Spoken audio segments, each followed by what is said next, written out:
want to just take a second to, we've got a pretty intimate crowd here, so let's go around. If you could introduce yourself and tell us where you're from, just so we can get an idea of who all's in the room, and we'll get started from there. So, actually, let me start over here. Brad Fawcett, RQAD from Utah. Been up here for a while now. I'm Chris Butler. I'm with IT Services here at the University of Arkansas. Bob Fink with Unmanned Vehicle Technologies here at Fayetteville. Chris, also with Unmanned Vehicle Technologies here at Fayetteville. Crystal Venkat with UA Little Rock. Rich. What is University of Arkansas? Jack B, University of Arkansas.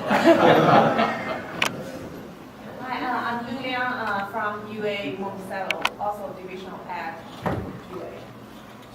John Dennis, University of Arkansas, Monticello, Division of Ag, and Monticello. Fred Limp, University of Arkansas, Fayetteville, with CAST of the Department of Geosciences. Jack Hoffman, University of Arkansas, Fayetteville, CAST and Geosciences. I'm Jeff Backer with Congressman Womack's district office up in Rogers, representing today. I'm Daniel O'Brien, research technician in the Department of Horticulture here at the University of Arkansas. Jay McIntyre with M2 Capital, Meadow Farms. Michael Falco, Berkeley National Lab. Terry Spurlock, Extension Plant Pathologist, and with Proper Extension Service in Little Rock, as well as members of the Department of Plant Pathology here on campus. Troy Joe with Peterson State University, Department of Aviation. Leandro Mazzoni, soybean breeder here in Fayetteville, with the Crops Department. Taylor Whitaker, I'm a graduate student here at University of Arkansas. I work with the Smart Data Systems Lab. I'm Asim. I'm still undergrad and a future graduate student at the University of Arkansas. Randy Mastinelli, the Vice Chancellor for Government Relations here at the University of Arkansas. My name is Robin Pelton. I'm with the Innovative Technology Center, which is part of National Park College in Hot Springs. Mike Martz, Associate General Counsel here at UA Fayetteville. Candy DeMake, Export Control Coordinator here at the University of Arkansas, Fayetteville. J.G. Coleman, FBI with Arkansas. I'm Iran Powell, doing my PhD in double E, University of Arkansas. I'm Sarah Ironman, a graduate student at the University of Arkansas. Kenny Maldonado, FA Security and National Security Programs, Fort Worth, Texas. I'm Dan Sturgeon with FBI. I'm the Weapons Mass Instruction Coordinator. I'll be presenting with Kenny here for about a couple of minutes, I guess, early plans morning, I guess. Good to be here. Let's go ahead and go back. Jason Brown, I'm a graduate student going for operations management here at the University of Arkansas. I'm Jason Ray. I'm the FBI's National Security Supervisor here in Fayetteville.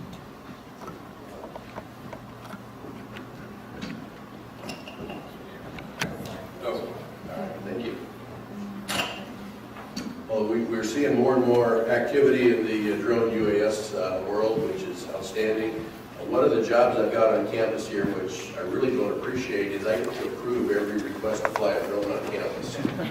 And there are some pretty unique drone applications. As Rich says, the form comes to me and I give it to Rich, and he looks at it and says, yeah, that makes sense, but it doesn't make sense when we approve it. But like Rich said, there's always a little humor when we look at some of these drone applications, so it's fun. So everything from taking pictures to remote sensing to taking a look at how we can do construction better than just, I don't think my imagination is enough to think of all the uses that we've got for these. So I'm looking forward to hearing what topics are going to be discussed today. Just as a closing comment, Sarah is my PhD student, and what we're looking at is to go a step beyond that. We're doing our research on flying cars or on-demand mobility. So if we try to figure out how a drone fits into the air traffic control system, what do we do when we start flying cars around? Can you get a speeding ticket in a flying car? I don't know the answer to that, but we're off looking at how the electronics and the avionics are going to go together. So to us, this is a step as we move forward. And with that, I think, Rich, are you on tap here? So let me turn this over to Rich again. Thank you for coming.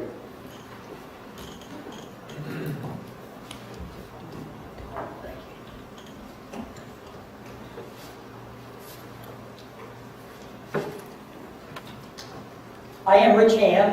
As you can see, I'm just talking this morning already as we try to do an introduction. But I want to thank you for are coming. The groups here will come and go and ebb and flow during the day based on what people said at different times they could come. But I think we've seen some significant changes. I would just ask, how many of you were at the summit last year?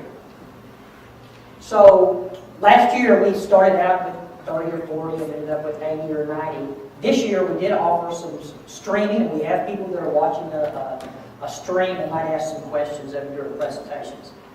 I think what's changed dramatically is how much has been added. I mean, last year people were like, well, I even had a few people say, hey, I think we're kind of getting to the peak of this, and we're nowhere near the peak of this. We're just starting to scratch the surface of what's happening.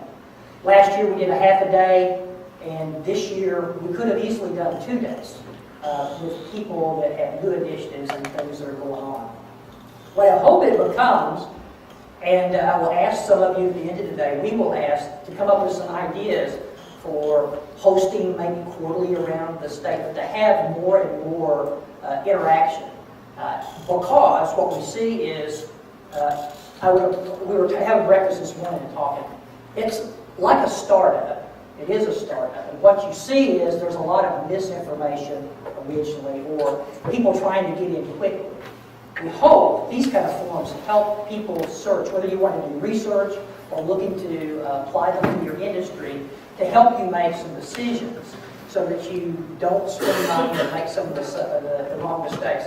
I'm a retired Air Force guy, and one of the things that we used to look at, or that I used to get was humorous, is some of the performance evaluations that were typically in the Royal Air Force. And one of them that was always applied to me was, this guy never makes the same mistake twice, but I'm pretty sure that he made them all once. So because of that, I would say this will give you the opportunity to share some of the mistakes that we've made and to learn some things, I hope, that will help you in your journey. So today we're going to talk about, first quickly we'll talk about the agenda, where we've been, what's changed this year specifically, and where we kind of want to go, and hope that we can come up with a way forward. Pretty full schedule, and you can see here at about 8:45 that we're already a little bit late. We're going to then immediately after that, or at 9:15, we're going to have a discussion. Troy Ho's going to come and talk about their new actual minor in unmanned systems. And so that is an indicator of what demand is, because we're wanting to make sure that our kids that come to school, or graduate students, whoever comes, we're able to give them the skills they need to be successful. Several good discussions on both threat, some of the new things about cybersecurity. What you'll see is some projects we're in, a couple of those. And then in the afternoon, we'll have quite a bit of time to talk again about not just some more projects, but also some things that are real-time in the news. We'll have a presentation on earthquakes and the new application that one of our faculty here has done.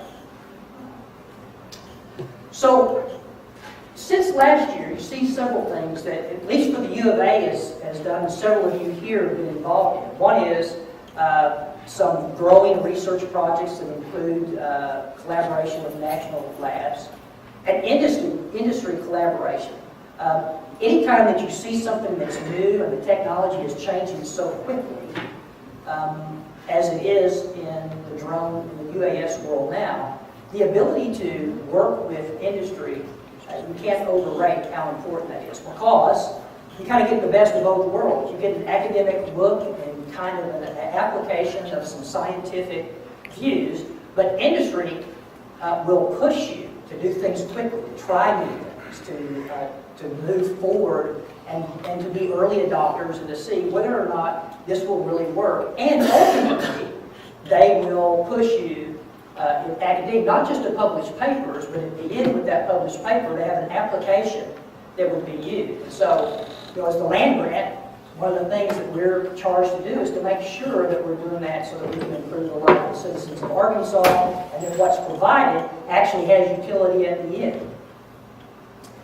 We have academic collaboration, so within the system, with other institutions, we're collaborating, and it seems like almost every day, even this week, we had another institution in to speak about how can we work together to learn from each other and then to advance the body of knowledge. Last year, we talked a little bit about some things we were doing on campus, and that we had scheduled an upcoming UAS. We refer to it, the slang term is the foundations course, but also we had already done, and we're in the process of a remote sensing course that Geosciences CAST was doing. Those have been successful. We're in the second round of those. We had 24 students get their 107 certificate after the foundations course, which, as we talk later today about some of the compliance requirements, I think you'll see why it's important that you have a plan and get people to get their 107 certificate so that they'll be able to do more, understand more about the system. The remote sensing course, some of the things that are being provided, and we'll have a little bit of that later to talk, but talking about the utilization of drones and then doing things like building models, doing some hyperspectral measurement, and actually seeing what you can get out of that drone. It's one thing to fly it, it's another thing to take that equipment, and Fred Limp's teaching that course right now, I think, and so there's some pretty dramatic things that have happened over this year. We've learned a lot ourselves, and we're certainly glad to share about flight planning optimization. So looking both for how does the sensor, the end state is, what are you going to get out of the sensor typically, and then how do you optimize when you flight plan.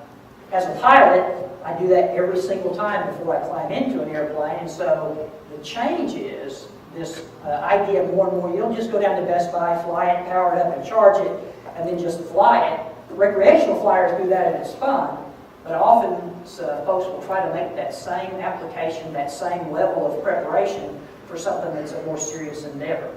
We've learned quite a bit about why that doesn't work.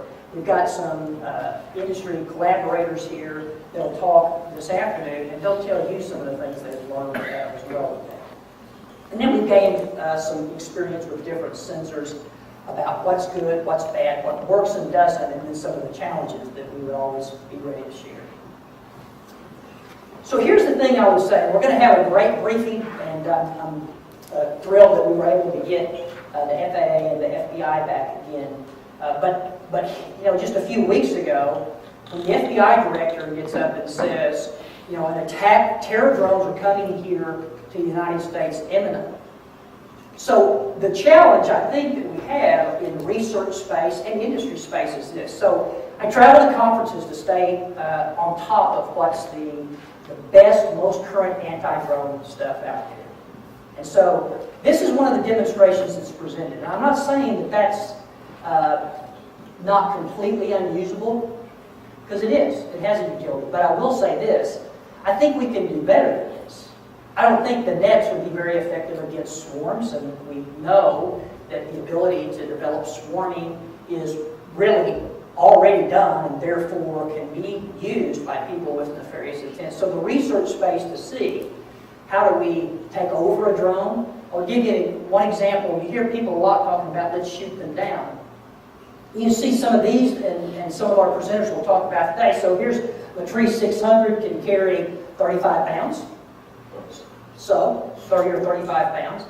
If you had 30 or 35 pounds of explosives and you shot that down over the Razorback game, you probably didn't succeed in what you wanted to do. In fact, it's probably just as bad as it would have been to start with. So there has to be something different. There has to be a way to take them over, and there's a lot of room in that space for industry and for academia to do research and figure out how do we learn how to defend against those, because it's not just us. We've been talking about this for some time, but the director of the FBI says, hey, this is going to happen.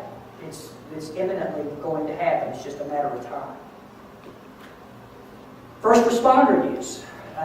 Given what we've had going on this past year with hurricanes and wildfires, flooding, and the like, earthquakes, when you look at that and you look at what drones can do, insurance companies now, some of them actually have trained and are employing their own fleet of drones to assess. At Houston, more than one went down there. As soon as the FAA let them do it, they were doing these large assessments for claims using their own UAS and their trained pilots. So Academically, all of us, or a high-end industry, we talk about the application, but there is a base application in just having people knowing how to follow the rules, how to collect data to do claims. That's a whole new skill set that's emerging. And so there's a space there to do everything from, I would say, basic skill set training all the way to the more advanced things that we will talk about today. And there's clearly going to be a job market, and there's an economic engine that's developing about that. Precision agriculture, we'll be talking about some ag things later today. But one thing in particular I think to pay attention to is how agriculture, for lack of a better term, accepts precision agriculture. What exactly will come out of it? What is the actual benefit that you can see immediately and that farmers would say, hey, I can use this? We were having a discussion this morning about one of the fears we have, or we hope that a group like this prevents, is that some of the things that you go to conferences and you will talk to people about their research and the kind of equipment they have to sell, and they will give you some information as kind of a soup to nuts solution, and then a farmer buys it and it's not. It's not so much a soup to nuts solution. And so that can actually cost you many years, because that farmer will tell 100 of his friends it didn't work, and then consequently people push off of that. So we hope that groups like this, especially within Arkansas and the state, can share what they've learned about who's doing the kind of work that makes sense, who can you trust, what things, what sensors, what platforms really do have utility, and then provide good information that citizens can use to improve their yield. Basically, that's what we're after. And there's some other side benefits about all the way from carbon sequestration to how we look at preserving and the land in general. So there are a lot of benefits that UAS have when they're used appropriately for that. So there's a lot of rumors, but we've had the first confirmed, publicly anyway, collision. And anybody can tell me when they look at this, so this was found just above the rotors, actually sat there when this helicopter that was patrolling for security to support the UN Security Council meeting. So when you look at that, for those of you that fly around, what do you think that piece that they found in the bowl, they call it, just under the rotors is? Anybody know where it came from? It's definitely a Phantom.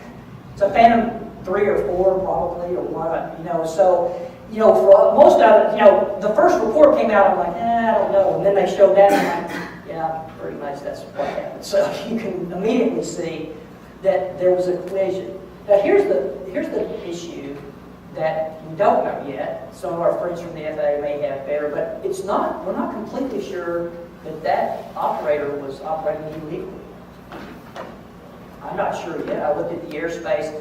I didn't see that there was a TFR. So he or she may or may not. I think there was an altitude thing that maybe they were too high, but a helicopter could have been easily flying in the same airspace. So the question becomes, if it's illegal, obviously, that if he or she was flying that illegally, then it's a procedures thing. But if not, then again, groups like this, it's about trying to figure out what are the solutions to prevent these accidental, which the more that there are, when we start getting to 1 million UAS flying, the more that there are flying actively, I mean, it doesn't take much to figure that we have a higher chance of having a collision.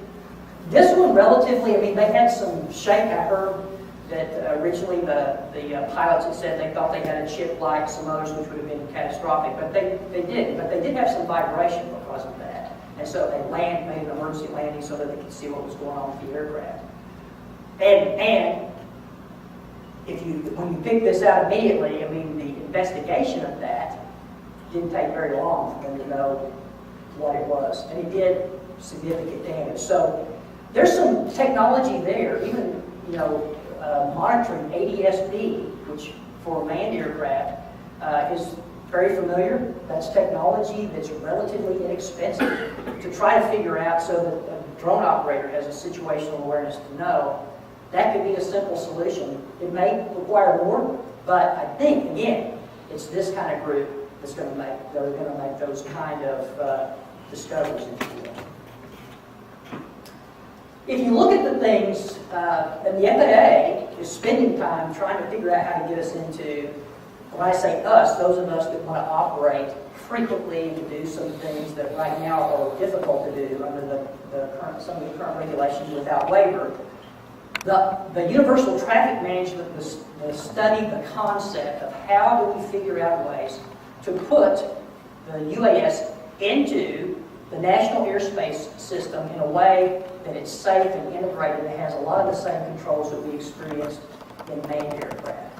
ADS-B is one, although the transmission in ADS-B is not a good solution because for air traffic it would literally, there would be so much data that the controllers couldn't sort through it. But using it for receive modes, and there's already some of the commercially available units that have an ADS-B receive possibility, the ability to receive ADS-B, actually can become part of the solution. And when even in the early days, for instance, some of the waivers that we have for the Class D or for the TFR, every bit of that we can show that we've improved our situational awareness increases the chance the FAA would look at that favorably and say, yes, we think that you've provided an equivalent level of safety, and so therefore we'll approve it.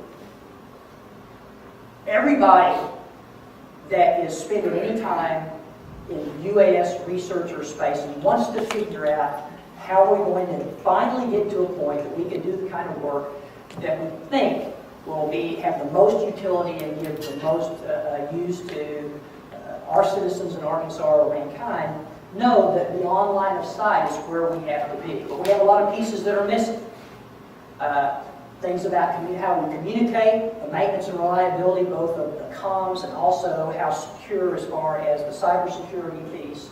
Frequency management about how we would do that, and whether or not we have not just the bandwidth capacity, but whether or not we also would be able to void, or rather to push back from any nefarious attackers or hackers that are trying to come into the space. But without beyond line of sight, you're left to, the FAA has a Center of Excellence that's doing that work, that is comprised of universities, that is trying to figure out that. Now, the military has that figured out and has had for some time, and so our hope is that building on some of those kind of the work that's already been done will eventually get here. If you think about it, the ability to do inspections staying within line of sight has an application for you to still be able to see it and see kind of beyond what you could see on the ground. But for the work of search and rescue and some of the other law enforcement work, which there are some waivers for that, but also for just inspections of power lines or others that have great utility, all those dull, dirty, and dangerous things that we want them to do safely beyond line of sight, we've got to figure it out. And there's some research that we need to do in this area. Flights over people has a lot of the same things. One of the things that, and we'll talk shortly this afternoon on the compliance requirements in 107 as a review, but maintenance and reliability, obviously. We want to know what will happen if that aircraft, so as an example, if you have a quadcopter and you lose part of one prop, the ability to feather props, things that we think about in the manned aircraft world, that automatically you know what you need to do to make the aerodynamics stable, the ability to do that and try to recover so that you don't hit people or don't fall to the ground, or backups associated with batteries, those sorts of things. There's still plenty of work, there's work being done, but there's a lot of room in that space to look. The accident data, the FAA, I think, made a good pragmatic decision on the reporting requirements for accidents. So it's good pragmatically because, and basically it's $500 exclusive of your drone or any injury to people or property that would exceed that. So the problem is, I am all but positive that a lot of the drones, a lot of UASs are crashing and never meet that threshold requirement because all they did was destroy their drone. But we're missing some data to figure out what was really going on there. So the kind of things that NTSB has built over a long period of time, that they have good databases, they do a safety investigation, they figure out or do a root cause analysis, and then come back to figure out what to do. We're going to miss some of that. Because if you crash your manned aircraft, you're going to report that. And it's not going to be less than $500, I can tell you for a fact. And you say, oh, well, no, there's never any kind of penalty that's less than $500. But nonetheless, the point I'm making is this is a policy solution of what do we do. Maybe there's a voluntary way to do that. Maybe there's a proposal that we can ask for. But if everybody that crashed their UAS, first off, let me ask you, and I'm sure the FAA will give some non-attribution here. How many of you have ever crashed your drone or UAS? I've heard about a guy. I had a friend that had this situation. So the point is this. Most of those only result in the loss of the UAS, not in reaching the threshold. So the data, the accident investigation data, we're missing. So if this is the body that's going to try to research and be the folks that figure that out, one of the questions that we would ask, and I did ask at the FAA AUVSI conference last year is, so how do we get that data? Because I'd like to have that data. I'd like to look at that and see. Because if I could figure that the root cause was batteries or pilot error, which is kind of in the manned world where about 90% of them end up landing, but whatever it is, if we can figure that out, then it helps us to build what is the solution to that, and therefore from that come up with a way to adjust the needle, move the needle on the risk analysis so that we can start doing more flights over people in a way that it makes sense and it's safe, and we have a level of safety that makes not just the FAA, but the American people and citizens happy. Cybersecurity, so how many of you have heard about the issue with DJI and security? So this is interesting, and this space, I think, the security piece coupled with the drone protection, the anti-drone pieces, the one that I see the most growth here. People wanting to know the security, how do we figure this out, how do we maintain security?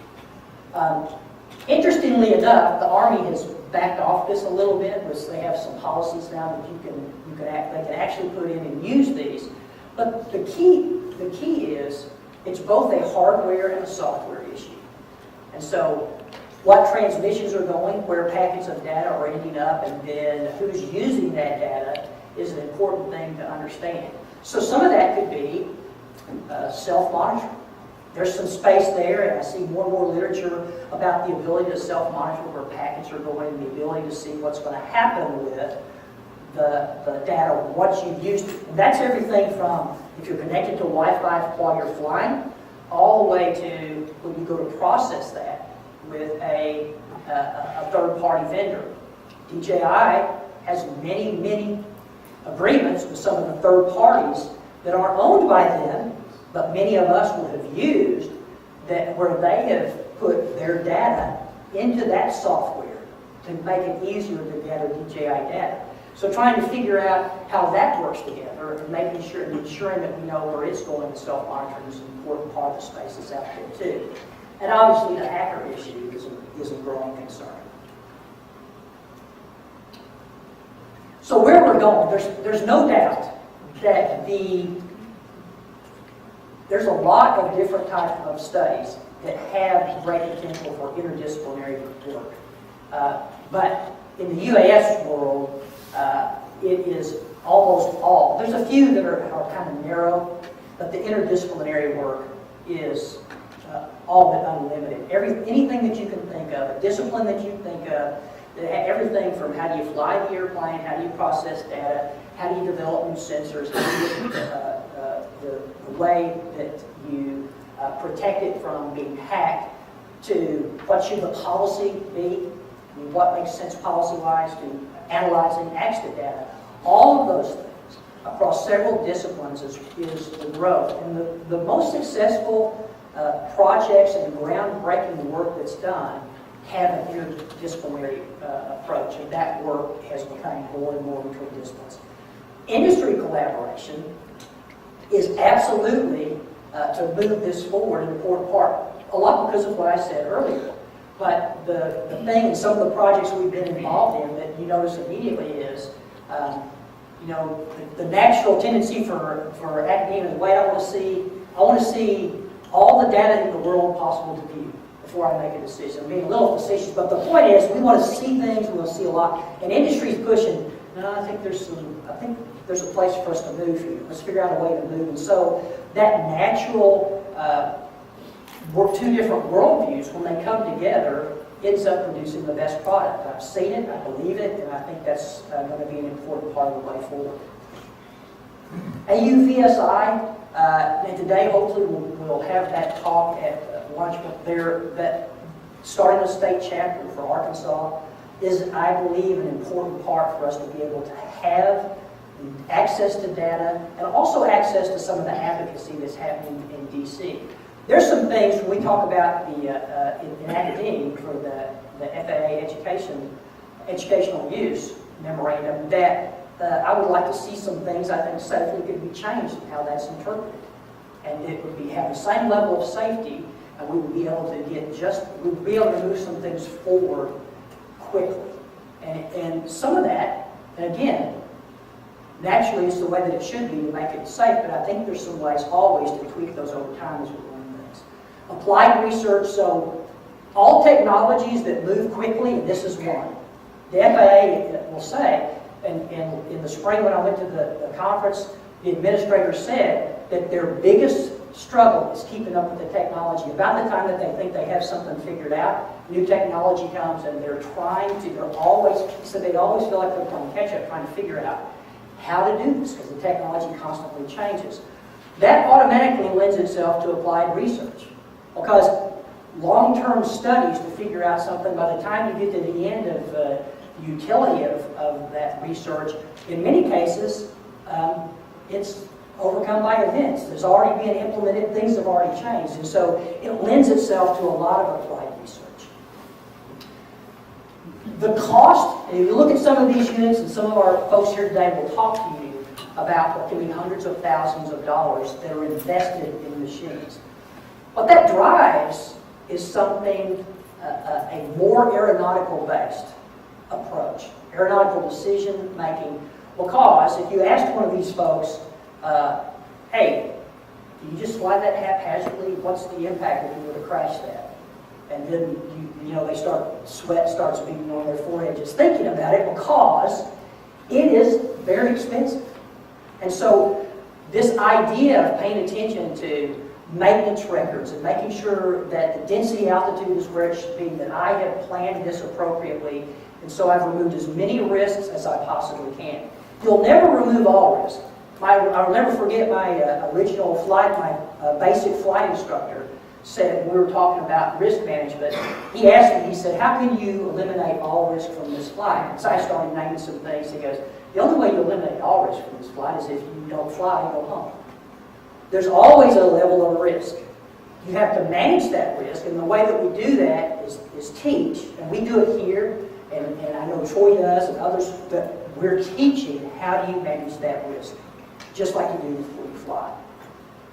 The issue about highly complex sensors, I believe that because of what we're seeing in the more advanced sensor work, that we will see more and more of the work being done the way that the military does things, and that we're going to have a pilot and an operator. We're going to find ourselves at a time where we're going to have a separate operator who's focused on the system, the sensor, making sure that it's doing what we need, at the same time that we have a pilot making sure that we're safe, not running into things, etc.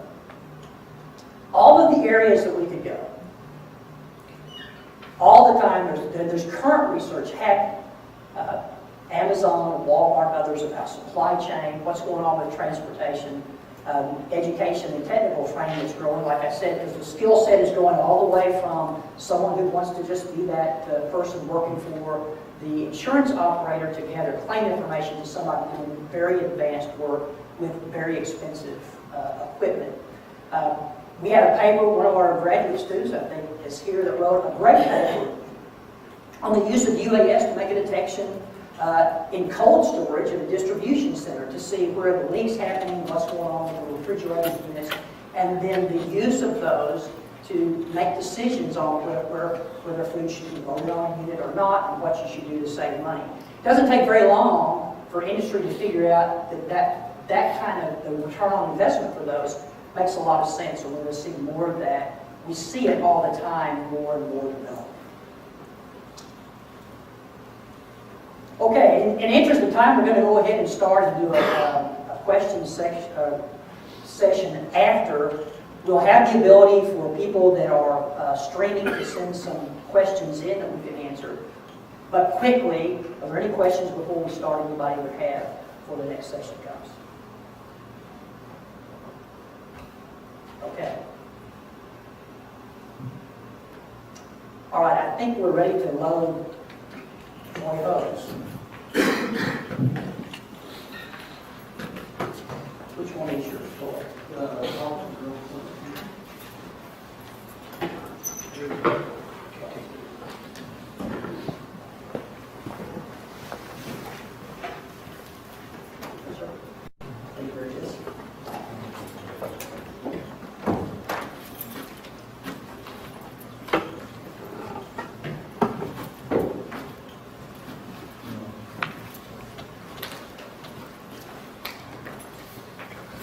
Well, good morning, everyone. Again, my name is Troy Hogue. I'm the Chair and Director of Harrison State University's Department of Aviation. I'm going to speak to you briefly today, and hopefully the word brief will uphold, about our approach to drones right now in using or implementing a drone miner. You'll see in a minute, we've been in aviation for quite a while. And what we are doing is we're kind of bridging the gap between our aviation expertise across many disciplines, because if I bring someone in to learn to fly an airplane, they're going to fly an airplane for a living. But if I bring someone in to use a drone, they're going to use the drone probably in support of what they do for a living. So we kind of took an approach of bridging our department along with many other departments across campus to offer a drone miner. And like I just mentioned, drones, we understand, are not just an aviation-only specific event. Now, I want to take a moment here and say, I mentioned some of y'all are going, okay, who's Harrison State University, and what's this aviation program speak of? Give you just a little bit of background to let you know how we got into drones, and how we're getting into drones and why the miner. Harrison State University is in Arkadelphia, Arkansas. It's located about halfway between Little Rock and Texarkana, if you're going down I-30. It's a 4-year state institution, hence Henderson State University. We have approximately 3,500 students, I've been told. Many disciplines offered, one of which is the Department of Aviation, which will house under the School of Business. We offer two major tracks currently. The professional pilot track is for students that want a full aeronautical education, as well as their commercial pilot certificate to go and be airline and corporate pilots. That's kind of the bread and butter of our aviation department at the moment. But we also have a management track for students that are interested in the business side of aviation. So that's what we've been doing. We've been doing it for quite a while. We've actually been involved in aviation since the 30s. Henderson and even Washington University for a brief period of time in the 30s started doing flight training for the military, cadet training program. Henderson carried that on and actually started a degree-granting program in 1972. The program has continued to grow. We currently, as one metric, we currently have 17 aircraft in support of our flight training program. A couple of key dates here. 1996, we constructed an airway science curriculum, or an airway science center on campus, 36,000 square foot facility, and updated our fleet of aircraft in the interest of growing our program.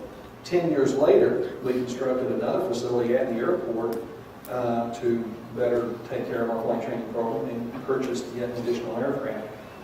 So in 96, we got airplanes in the building. In 07, in 06 and 07, we got more airplanes in another building. I kind of got the 10-year itch. It's 2016, and we need to do something else to grow this program. Well, as I'm growing the program, I need to look at all aspects of the program. And of course, drones are the foremost, the very prevalent thing, but I needed to look to see where we needed to concentrate our efforts. And I'm not going to go into too much data on this, but we looked at a couple of metrics on how to grow the program and how to best assess drones as part of this program. Again, just to kind of give a scope of where we're coming in with our expertise, just a couple of metrics here real quick. I've got a few board. Airports in the state of Arkansas have airline service. The bottom one, airport here, Boone County, did anybody know that you could go to Harrison, Arkansas and catch an airline flight? You can. One metric aviation uses is number of operations. That airport as a whole does 10,000 operations a year, takeoff and landing. Henderson by itself, we do over 15,000 flight operations. So we got a background in aviation. Another thing we were looking at as we were doing the program is where do we expand? Can I get more pilots, more high school students out of the state of Arkansas that's interested in being a pilot? Or are we already saturated? What I found out is we're really kind of saturated. We ran some quick metrics and came up with a ratio of the number of airline transport pilots and corporate pilots there are in the United States. And it's just a very small percentage, like 0.04%. It's close to 2% all pilots involved, but that includes private pilots, sport pilots, and such. So we took that ratio and applied it to the number of high school graduates we have in the state. And guess what? The number of graduates we have in the aviation program kind of matched that ratio of people who are really interested in being a corporate pilot or an airline pilot. So we felt like we kind of had market saturation there. And guess what? Drones are coming along at the same time that we're looking at how to expand our program. So the next logical step, let me skip down, I already mentioned that. So the next logical step is drones. If we want to grow our program and provide students what they need, they're needing a drone education. So that's obviously what our next step is to get into drones, not getting out of the other business of management and professional flight training. So now that we know we're willing to get into the drones, the question was, how do we best serve the student? If I'm trying to get someone to go on the professional pilot track, again, I know that their livelihood is going to be sitting in the cockpit of an airplane. But not so much for a drone. We've already discussed it with everything we've talked about already today. Someone's going to use a drone for agriculture. Someone's going to use it for researching this. Someone's going to use it for evaluating insurance claims and such. So we realized the way that we can better serve the student is not to have a drone major, or at least at this point, not a drone major, but a drone minor, so that someone that is interested in criminal justice as their major can get a drone minor. And what we do is we lend our aviation expertise to help everyone get their 107 certificate, but again, as what's already been alluded to, not just take the test. We do more than test prep. We go one step further to make sure that you can pass the test, obviously, but how do you apply best practices, best principles, and actually use this aircraft in the national airspace in a responsible and educated manner? Some of the things that we do with this, there we go, not only do we, again, get you the certificate, but as far as the minor is concerned, we're using other classes that we already have developed for a professional pilot track. As we've been talking with someone earlier, there's two things you don't want to do as a pilot, or two things you need to be aware of. One is you don't need to get in trouble with the FAA. That's the biggest thing, right? The second thing you need to know is, oops, if I get in trouble with the FAA, how's the FAA work, and how am I going to work with them? Well, we have a class for that called aviation legislation. All of our aviation leaders have to take it. So we're incorporating that in the minor. We're also collaborating in our minor with Henderson's School of Physics and Engineering, so that we have some basic engineering courses. Again, because you might use a drone that you buy out of the box and just start flying it, or you might need to design your own. So we're again collaborating with the engineering for those steps. There is the full-fledged minor offering that we have. And I think that's going to be about it. Oh, last thing is, and we can take care of all the paperwork too. To make it seamless, we do the education, we process all the paperwork. It can be foreign at times if you're not used to aviation, but we have everything right in place. So again, our thrust is what can we do, how can we lend our expertise as a Department of Aviation that's well rooted in aviation, and how we bridge the gap to other disciplines across campus. And we thought the best way to do that was through a minor. Everybody wins, the student gets something they need, the department grows, and all is well served. So that is a briefing 1 hour minor, trying to get us back on time here. Any questions? Quickly, yes? I was thinking a couple of courses you had listed started with the 3,000 number. Can anybody take it, or are you expecting a junior, senior type level? We are expecting a junior, senior level. The reason we're doing it at the 3,000 level, sorry, trying to go away from the feedback there. Our freshman introduction to aeronautics classes are 1,000 level classes because you cannot use that certificate to earn money. Our commercial pilot certificate on the fixed wing side of the house starts at the 3,000 level and on up to the 4,000 level for a flight instructor and such, because that's where the FAA allows you to commercially operate. Well, once you get your UAS certificate, guess what? You can charge for your services. So we have that starting at that level, kind of parallel the ability to use it commercially. But the engineering courses are the freshman level engineering courses. When did it go live, and how many students roughly is it being run? When did it go live? This is our first semester doing it. And I'll explain why we waited until this semester. Again, since we have a program in place, we're a Part 141 Flight Training Academy. We have a little sheet of paper that hangs on the wall called an Air Agency Certificate issued by the FAA, just like an airline gets. As you're carrying your UAS certificate around, that's a certificate. The FAA considers that Air Agency certificate our industry certificate. We could not jeopardize that by doing something that might be a violation of not following a reg the right way. So we had to wait until 107 was on the books to start offering it. So we had kind of everything in place, wait for them to pull the trigger. So this is our first semester of offering it. We have 24 students taking it this first semester. And like I said, it's interdisciplinary. So we have people from innovative media and everything else. How many hours? The minor whole is a 12-hour minor.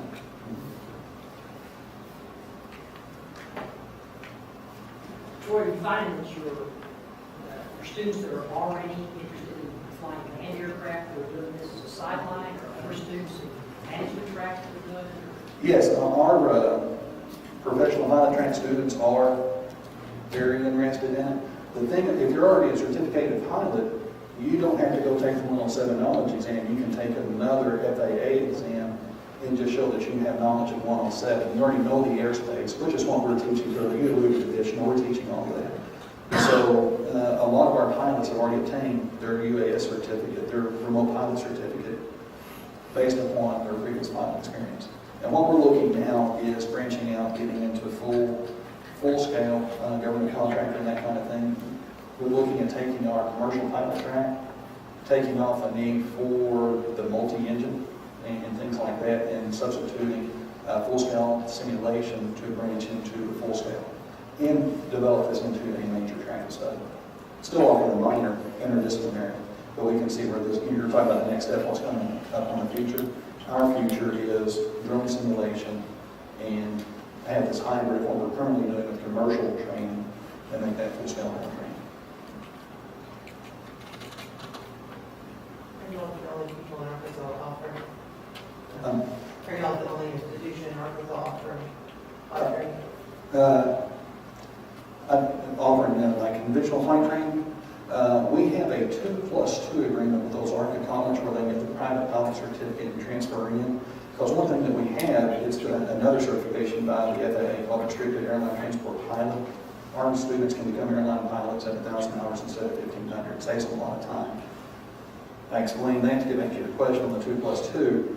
FAA limitations, the student can be prohibited from experiencing that full reduction if they do not get their instrument commercial training in their Part 141 in our institution. So we've worked out the 2+2 where they do a private there, that's allowed by the FAA, and then come here. So we're not the only one in that regard, but it is a 2+2 when they start there and finish here. Any other questions? Okay, appreciate your time. Thanks, Rich.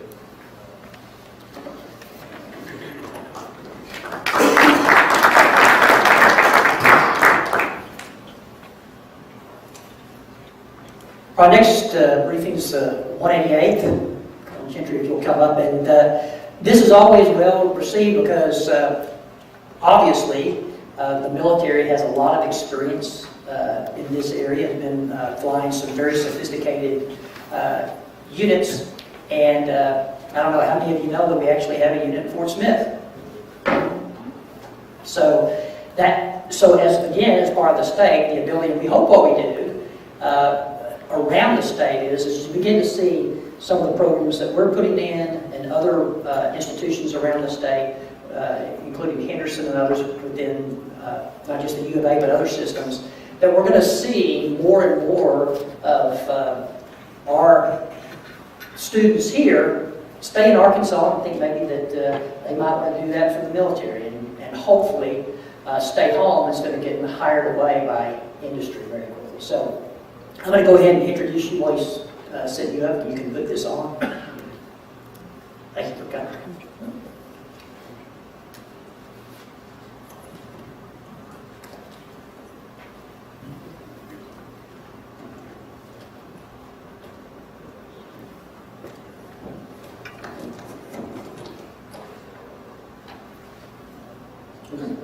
Excellent, thank you. All right, I'm Lieutenant Colonel Jeremiah Gentry, go by Cujo. Just a little bit of background about me. I started in Fort Smith, Arkansas, graduated Southside High School, and then went to the Air Force Academy. So went into active duty Air Force for 12 years, flew F-16s, A-10s, and MQ-9s. I flew MQ-9s as a part of the drone program as it started up, but this specific one, which is a newer variant, back in 2008 at Cannon Air Force Base, Clovis, New Mexico. And so I had about 3 years of that before I moved back to Fort Smith, Arkansas and joined the Guard. Flew A-10s for about 2 years and then made the transition to MQ-9s. So I have about 5 or 6 years of MQ-9 UAS experience, and I have manned experience. As with the traditional guardsmen, you also bring in civilian experience. I was hired by United Airlines to fly commercially with them back in 2013. So I flew 737s and 757s for United Airlines out of New York.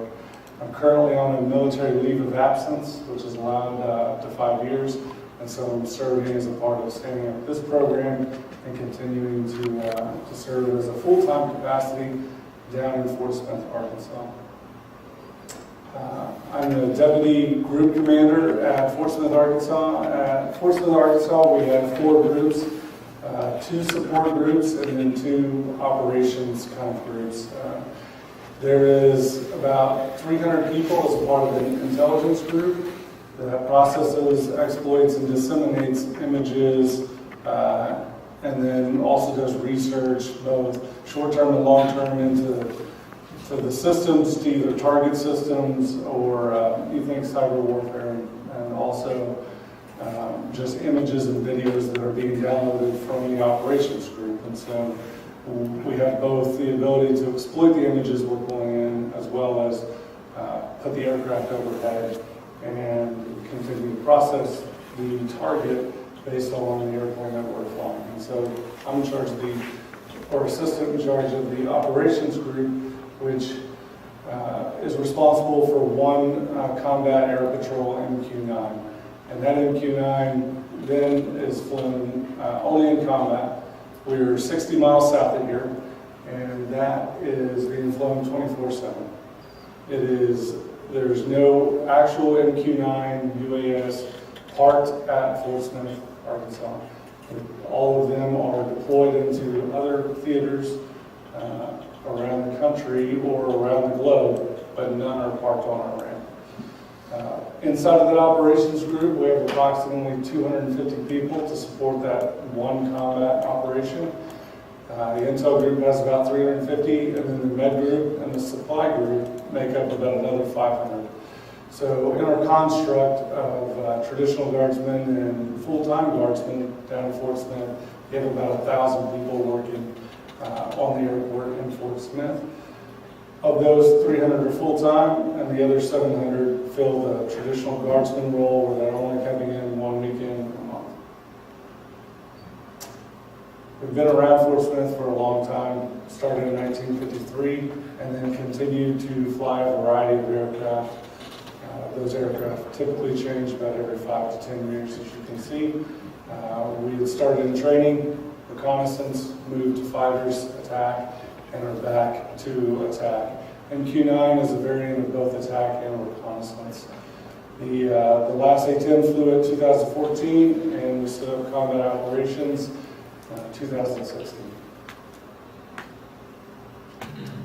Inside the operations group, and basically on station at Fort Smith, is a variety of security levels inside of basically the perimeter, and then you have security, and then through the architecture, you have basically what would be a room, and inside that room, you have a ground control station. That is what we would call a cockpit.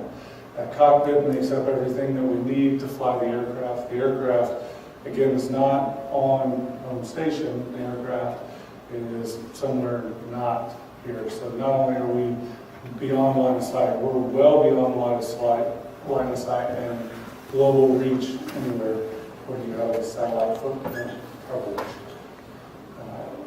The cockpit then has a floor, an operations floor outside, and there's a bunch of weather personnel and supervisory personnel on that floor, and then you have the room with the GCS. Through, and I'll have a slide later of how we do beyond line of sight and really kind of where it started. But with that, right next to us is also the Intel group. So inside of our facility, we have the cockpits, and then we have an operations floor, and then right next to our operations floor, we have an intelligence operations floor. So we can find, fix, and finish. We can basically tell what we're looking at, get professionals to analyze what it is, make a determination on whether it's targetable or not, and then get another group to come in and give us the best solution for how to process the target. And so that's all within just about a 2,000 square foot building in Fort Smith. So the terminology for us, anytime you call us a drone, we do not like to be called drones because we're trying to distance ourselves both from negative media attention on the internet and on TV with what a drone does, and then also the idea that there's little tiny drones. And so as it moved to the UAS, we tried to get ahead and call ourselves UAS. UAS or UAV seem to be sticking, and so does drone, unfortunately. But the idea is that it's not autonomous, that we are piloting the aircraft actively at all times. And so to think that the drone is programmed on a search and kill mission without a human in the loop would be extremely incorrect. So that's, I think, an idea that the drone has that we want to distance.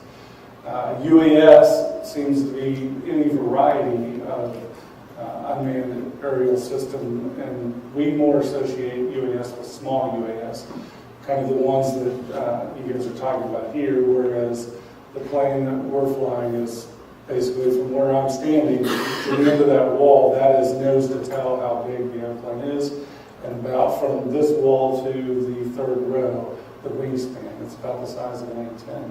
So it's much bigger than I think most people imagine.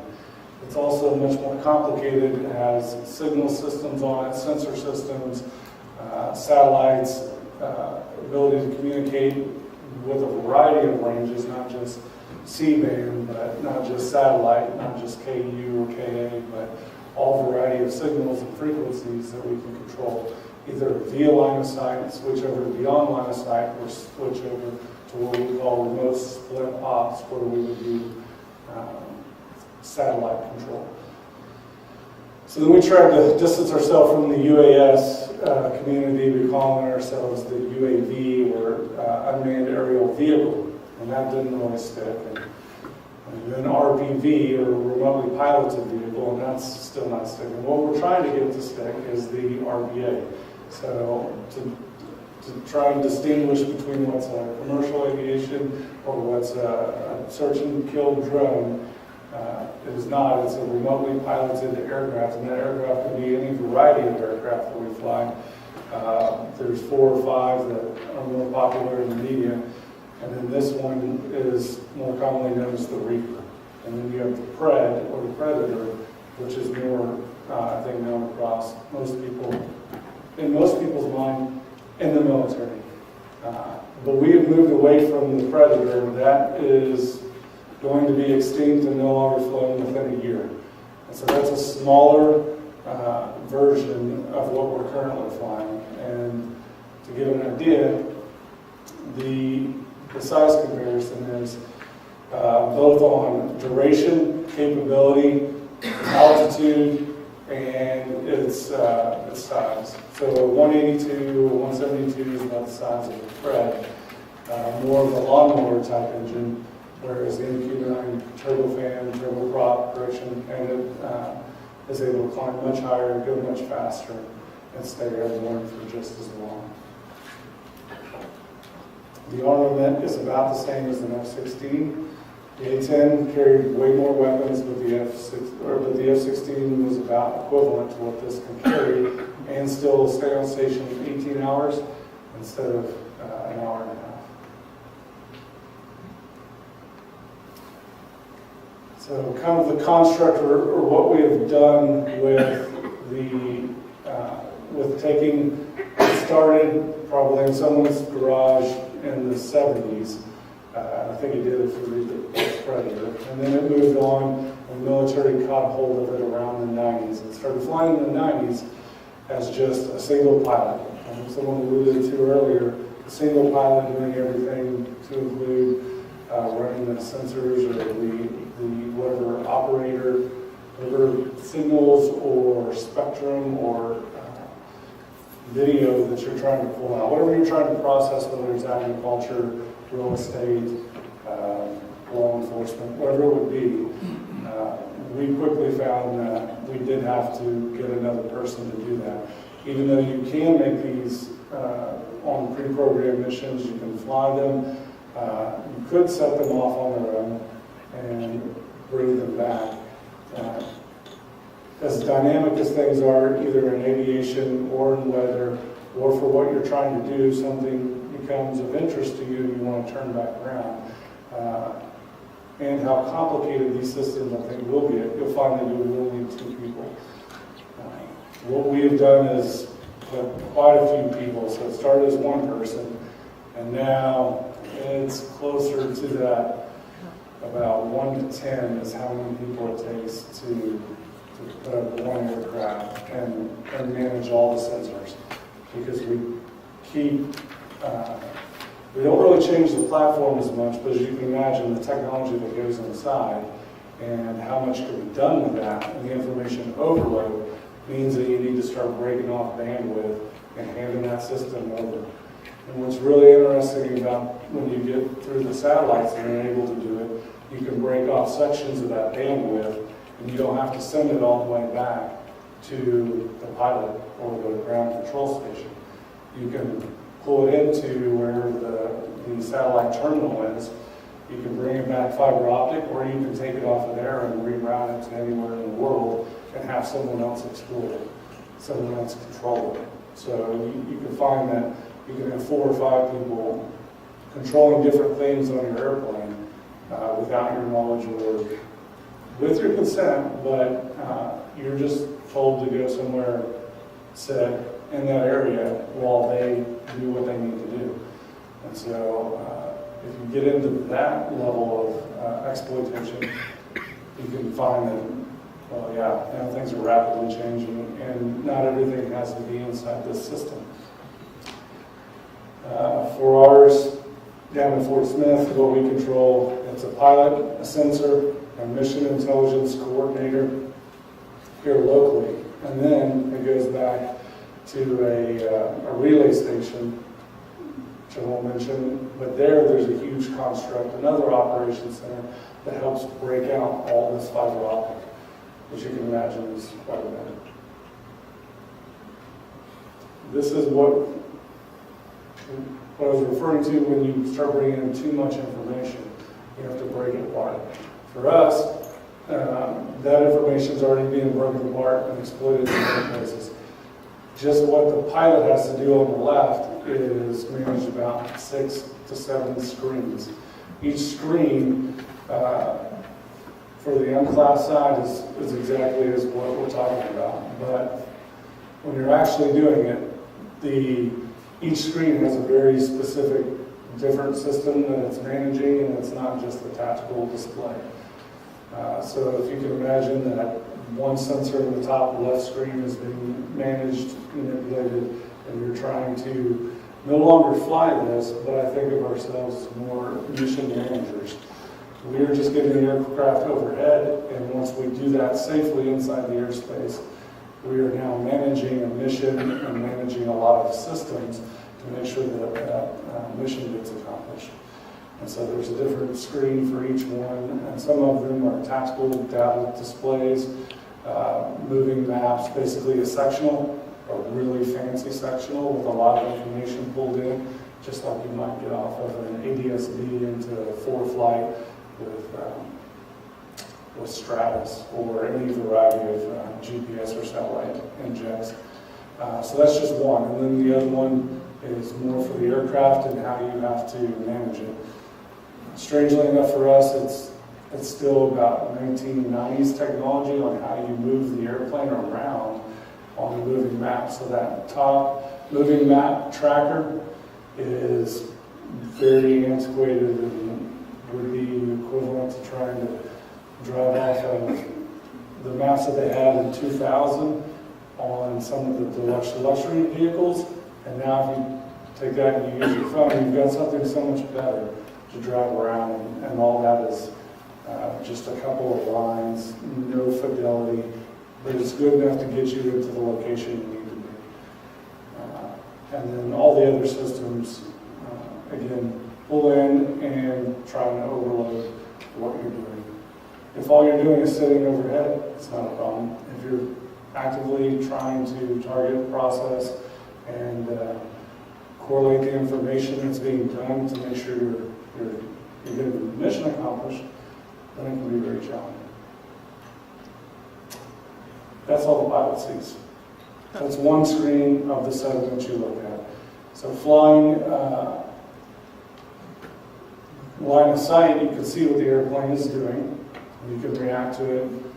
Once you get beyond line of sight, then you have to regenerate that based off the instrumentation.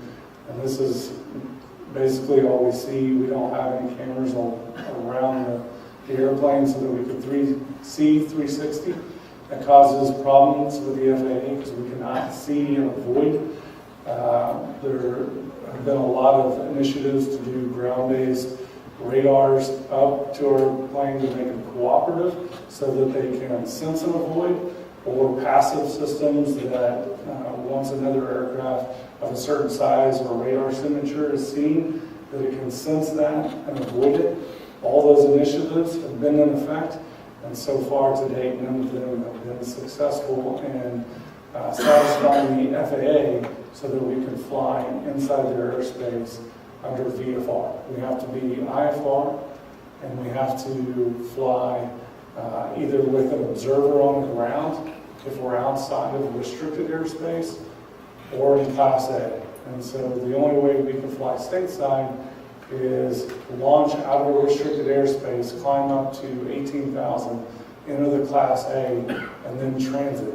And then even once we get into the Class A airspace, there still needs to be a pathway that the FAA has bought off on that we can fly to get to the next restricted airspace. If it's anything outside of that, then you have to have a certificate of authorization. And those have been very hard for us to get over the years. Getting them in 2008 was next to impossible. And then around 2014, we started really trying to get them at a lot of different locations. And there was heat congressionally and from the commander-in-chief to push the FAA to allow the military more freedom of movement. And today, I really haven't seen it, but there is progress. And one of the reasons they hold back is the fact that we just have this picture.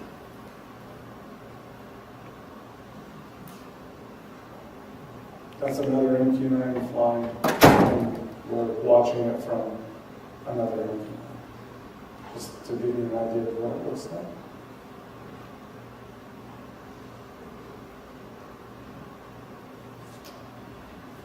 That's another picture of the cockpit.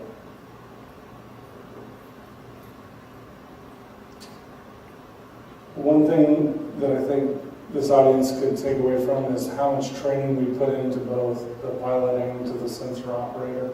A lot of times I've been contacted throughout the years of people trying to hire our traditional guardsmen to come in and fly for them or utilize their experience. And to date, the military can pay better than what I think most companies want to do for their small UAS or their upstart, either oil field running along, looking at pipelines. Just they're looking for a minimally experienced person who can not violate the laws in the airspace and keep them from being sued, basically. So minimal liability, and that's not the training you're going to get if you hire a pilot. And so the amount of training that we put into them, we also give them pretty good pay. It takes about 2 years from the time we decide to hire them to the time that they are going to have their wings, which is a different career field now. So the FAA hasn't recognized necessarily the unmanned qualification to transfer and allow you to jump right into a 172 and fly that, just like a private pilot. The Air Force has also not done that, hasn't necessarily gone that route. So we have 2 routes where you could have an unmanned pilot. For the way I started out in manned aviation, which is the traditional 11U. So this pilot flew something, went to a pilot training base, spent about a year at a pilot training base, and then spent about another year learning how to fly that specific aircraft. In my case, the F-16. And then I did a whole bunch of other things in the Air Force. And when it was time to fly the MQ-9, they sent me to a 5-month course to learn how to fly the MQ-9. So if you look at that, that's about a 2.5-year training if you took out all the other stuff in between. Well, they've taken out the year-long pilot training and minimized it to just meet some basic FAA requirements to where they could fly instruments. So they do T6s and they get some man flying in Puebla, and then they go to Randolph, and in Randolph they both fly an actual aircraft, but more so they fly a lot of sims of a T6. The trainer that we use, it's about it's a high-powered 182 or Cessna 210. And that's where they're able to get their minimal requirements to meet the FAA, and then allows them to fly instruments and maintain an instrument rating for us so that they can fly stateside if need be. I've got a question. Go ahead. How many pilots are in Fort Smith? Y'all have? 24. And are they all required to be officers then? Yes. Okay. The Air Force has not. The Air Force just started the enlisted aviator program, and the Guard has not bought off on that, and so we do not have any enlisted aviators. Up until the end of World War II, it was almost primarily enlisted aviators, and then around the 50s they professionalized the Air Force, and we became our own service. as soon as we became our own service, pilots were required to be officers. And so until about a year ago, all pilots were officers first and then went to pilot training. All of our pilots at Fort Smith in the 18X program is required to be an officer. The Air Force started an initiative to where someone could take that. So I was about to say 2.5-year timeline for manned. We've shaved it down to about 18 months, maybe 2 years for unmanned. And the enlisted aviator, which is one of the first graduated about 6 months ago, is only in active duty Air Force at Creech Air Force Base or at Holloman. And that one reduced it to a little less than 18 months, closer to about 12 months. And so when I go to the sensor operator, that's who we pulled from, is someone who already had a lot of experience and started trying to waive some of the requirements so that they could be there faster. With the draw of the Air Force, with the draw of the airlines pulling away a lot of our pilots on the manned side, it's created such a vacuum in the Air Force. This was the Air Force's answer. It only saves 8 weeks in your training timeline if you don't send them to officer school. But in my opinion, it was more money driven. It saves a lot of money if it's not an officer. Officers get paid more. Does that answer your question? Yes. And how many bases are there with this mission, with the mission that Fort Smith has? Approximately 20, but don't quote me, 20, 22, somewhere in there. There's 2 more standing up. The Guard has 12, and I think the active duty has 10. Okay. And of those, only one of them has an enlisted aviator, and I'm talking a handful, maybe 5 at this time. I think it's California. And then all the other 21 with at least 40 or maybe 200. We're a very small, single-use blip on the radar in this construct. With 24 pilots and only one flying one, that's the minimum. And that's kind of what the Guard tries to do anyways. So. Thank you. Yep. These are all the courses that we send the pilot through and a sensor operator.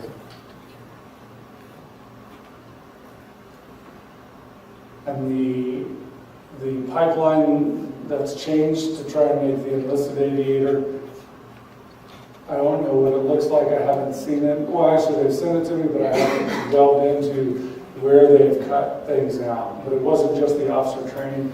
They also tried to cut out certain qualifications to get pilots or qualified RPA pilots in the seat faster.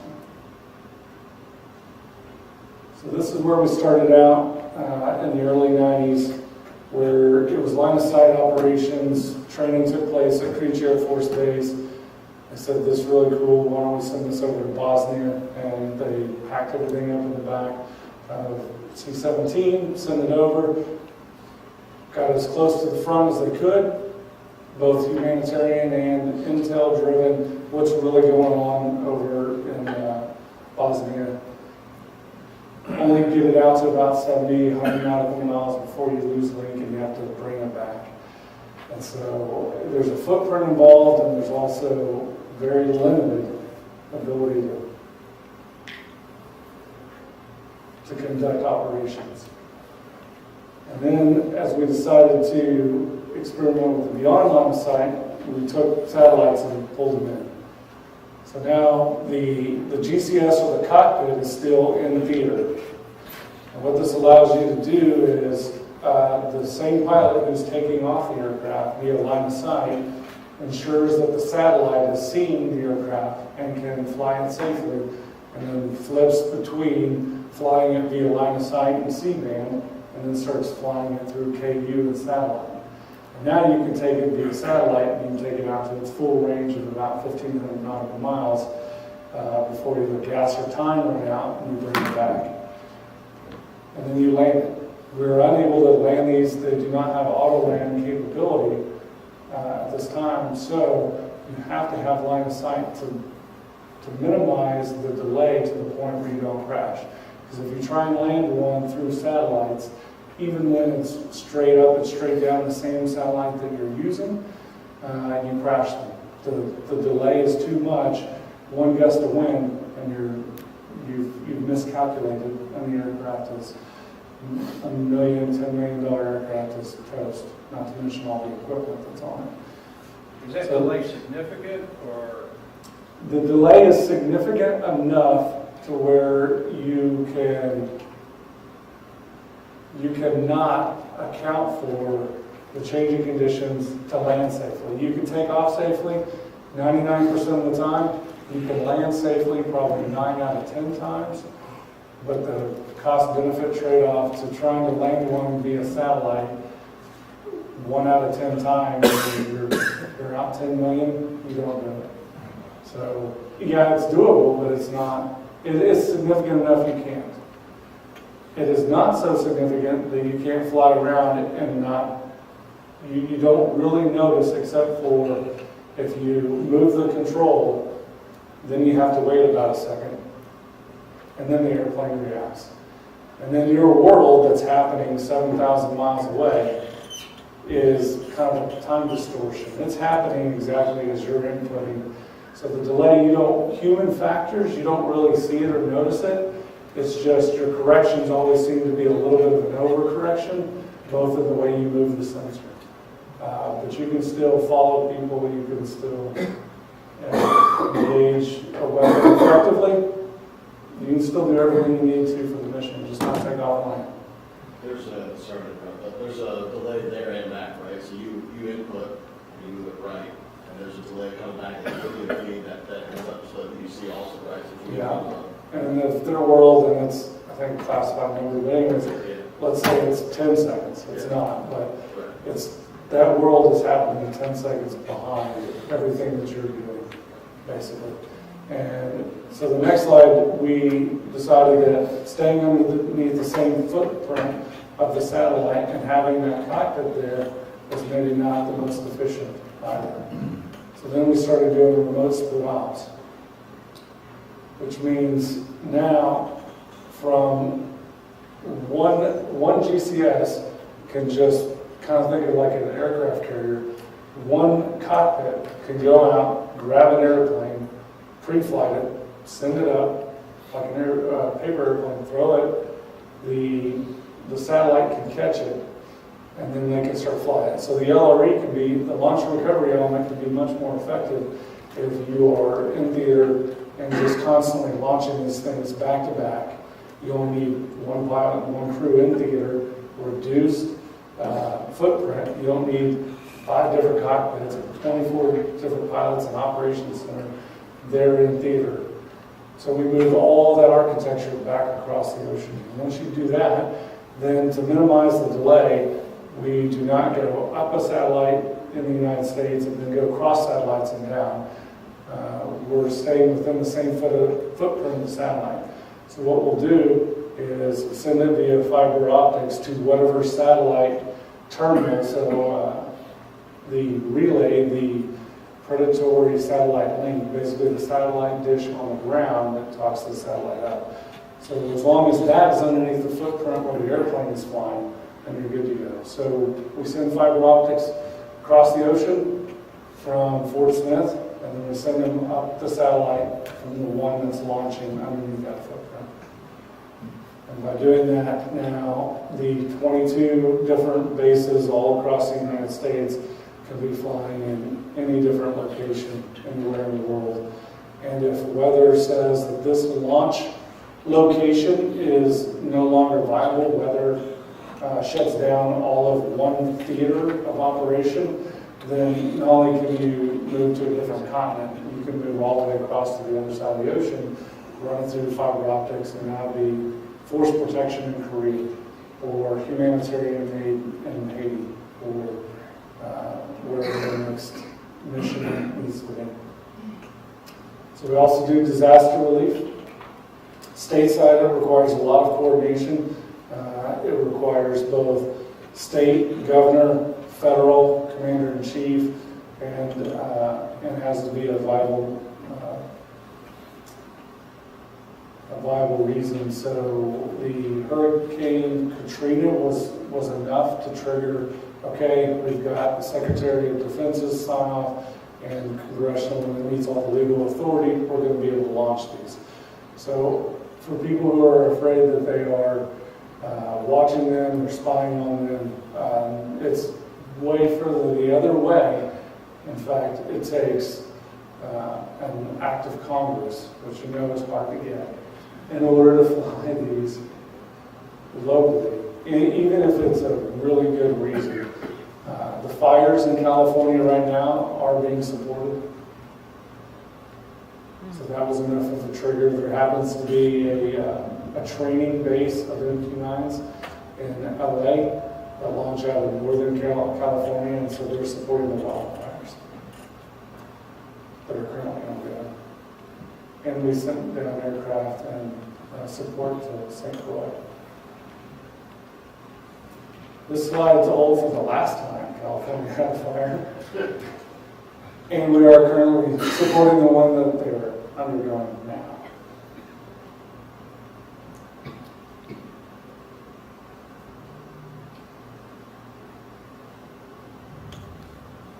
I have a question coming in By the from fire service, and how is that routed? The Forest Service that you come to help? How does the approval process work? Is that the question? Well, no, just the information that you're able to provide to them, how do they get it? Well, it's a really complicated question because all of our systems are secret. And our typical construct is secret. So if Fort Smith wanted to play, we couldn't. Everything's inside of a secret facility, and so we can't play. It has to be in a select few locations where they are all unclassified and only doing training. Training's happening in Syracuse, New York, LA, California, Creech Air Force Base north of Las Vegas, and then Clovis, New Mexico. And so those locations, and actually Houston as well, so those locations are able to launch because they have aircraft on the ramp. And their aircraft are declassified or not loaded up with weapons or anything secret. So as long as that's the case, and you start with that basic assumption, then you're able to launch and send down the video, either a video data link or back up through the satellite construct into an unclassified operations center, which there are a few that exist. Luckily, there's one in California, and those other 4 locations have those. But I don't think I've quite answered your question. But I think it's just there's an unclassified route for video that you Yeah, it has to be an unclassified route, and it has to be a training base only, which only 4 exist that I can think of. And then that becomes very difficult for us to partnership with any law enforcement, humanitarian aid, is how do we get the video back to the people who need it. And what I didn't answer, what I would like to answer is, if you go through the operations center and the satellite, it's very difficult. It's hard to declassify that information. It's hard to disseminate it. But if you just take a trailer out with what Army people have out in the field, which is a video downlink computer, a tough book, that can receive line of sight frequency, and that's the easiest way where you can have a whole bunch of people scattered around a humanitarian aid where we have video downlink, and I don't think it's C-band, but it's close to a C-band, where we turn on a transmitter and we take our video and we send it down below us. And then anyone who has it was just basic encryption, unclassified encryption, not secret encryption. So as long as you can encrypt that video, you're good, which is just a necessary software encryption. Yes? Yeah, I have a question coming in from our live chat from Bobby Harris. His question is, I have read about research for tethering UAS for tactical Army units. Do you have any updates on that research? For researching tethering UAS, can you explain what he means by tethering? Because I've heard tethering being used in either interlinking them across to make them their own relay stations and taking out the satellite out of it, or is he saying he wants to hold it close via some other means? I'll let him, there's about a 30-second delay, so if you want to take another question. I think he's talking about, there was a release, and I think it was, talking about tactical units in the armory using backpack tether units that are going to test for nothing except for tactical surveillance. So it's setting up tether them, and it only really as far as the tether, they had power where they could leave it up there to give a perimeter security for 24 hours. That would be empty. Yeah, that sounds really cool. And I think that, in my mind, it sounds like the thing that I want with when I go snowboarding. I throw up the UAS and the tether's behind me. I didn't hear Rich's response, but he just responded and said, hardwired for data and power. That's elegant in your stance, yeah, it would be awesome. It's not something the Air Force wants to do or is interested. It's an Army initiative.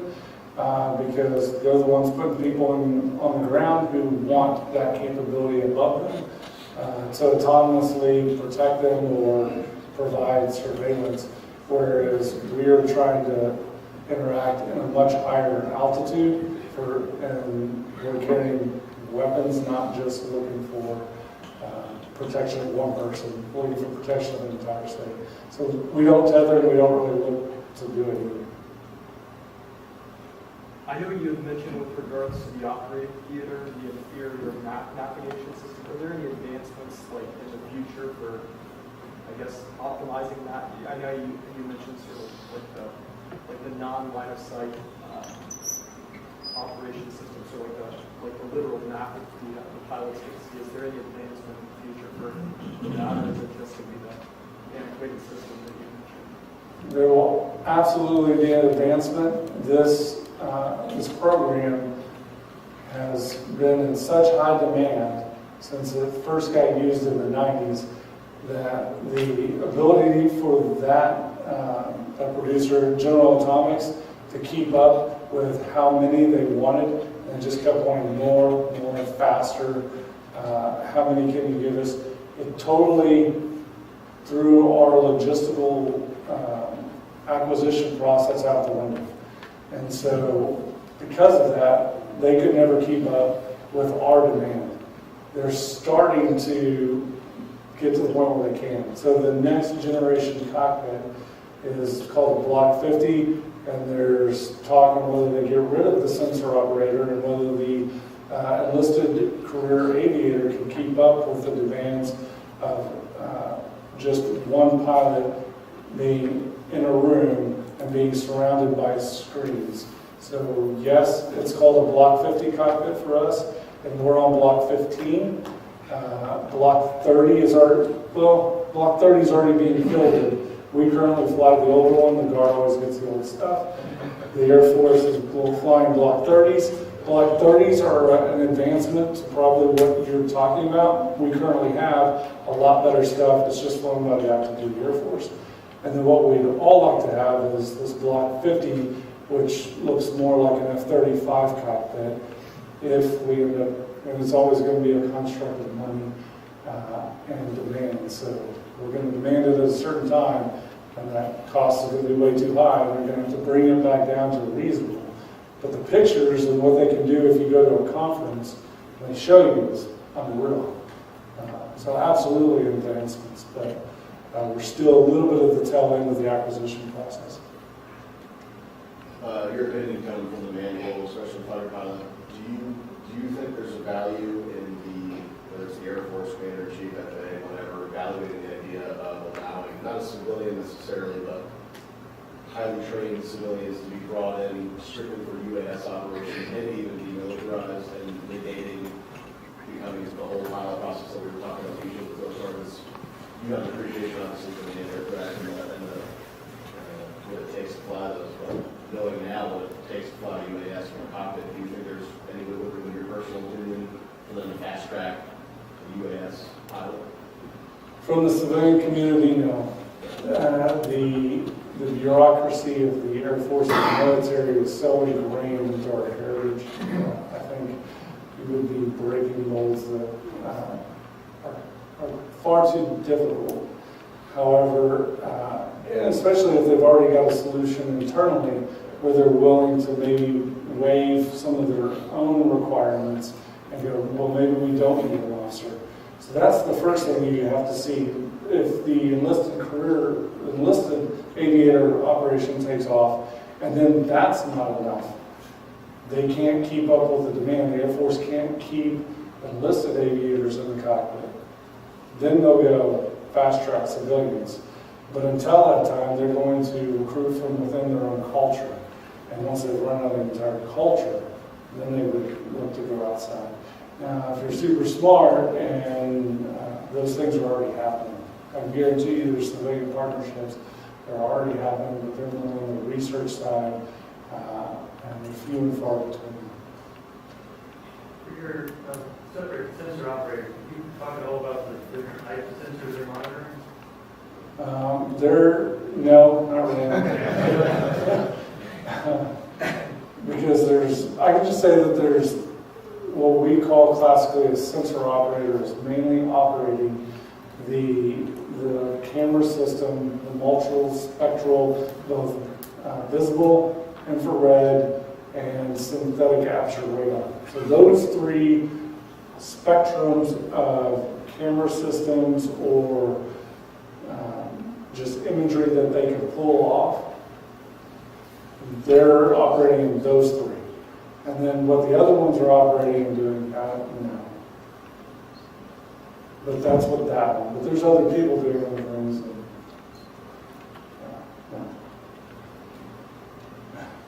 So, as you remove the meat sack out of the airplane, you end up pushing the boundaries of these aircraft. I mean, where's the limit? How fast can they go? What are the G's that they can take? I mean, what's the limit? the limit is going to be the electronics not being damaged inside and structurally the aircraft not coming apart. There is a much higher limit. The human body is around 10 Gs, and I think it's the F-35 crew, or maybe the F-22, that they still do. Pilots just still need oxygen. Because they have the onboard oxygen generation system that was non-functional when pilots were getting hypoxic and very unconscious. So we're very limited. You take us out, and now you're just looking at what are the newest alloys, what can materials. You're at a materials limit. For takeoffs and landings, you said you have to be line of sight. Is that like an EP, an external pilot on the actual ramp, bringing it in with the, obviously not one of those. But No, it's not one of those. It's just you don't need all the other screens because you're not concerned with operating all the other equipment. So you just have the sensor operator making sure the ball's on the runway. Yeah. Because it's how to get back on the runway. I need to see the runway. And then you land. So it's just a pilot and a sensor inside of a mobile trailer. And so the LREs don't build buildings. The launch and recovery takeoff guys just have a little trailer that's, can fit in the back of a C5, C-17, C-130. And you can pick up and move that very small footprint easily, and that's the advantage of that. And then as long as you can take it off inside of a satellite footprint, now you're only limited by the footprint and the time distance model of the airplane. Can I clarify something on that? And correct me if I'm wrong. So this is something that's different. The military is talking beyond line of sight. They're talking about transmission abilities. Sure. So that's doesn't mean you see it like we have to. So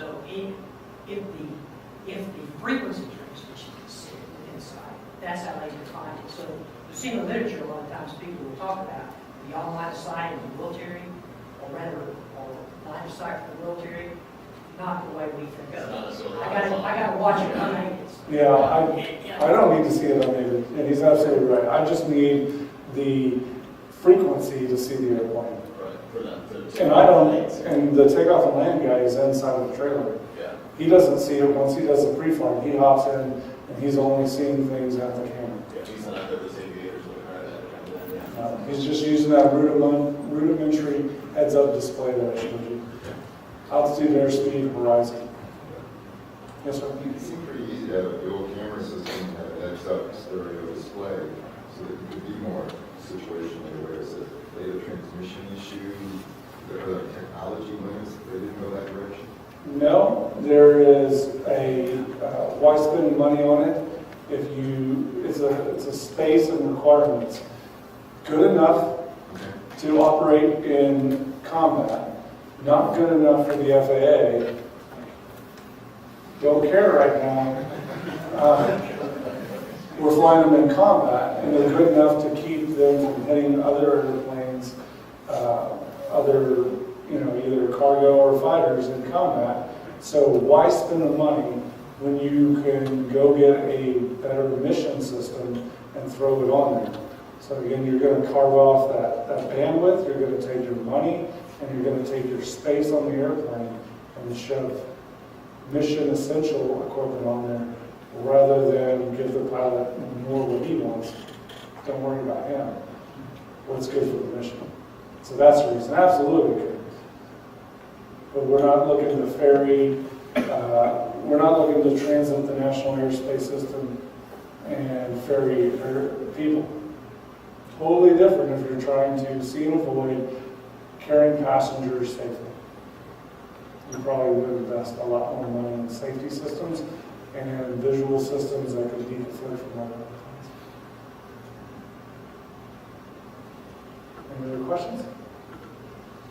All right. Thank you.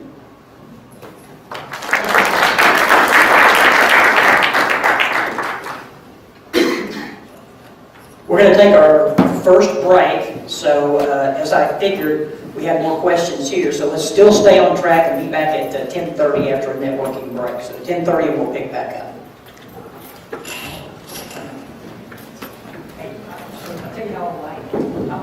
Thanks for coming, guys.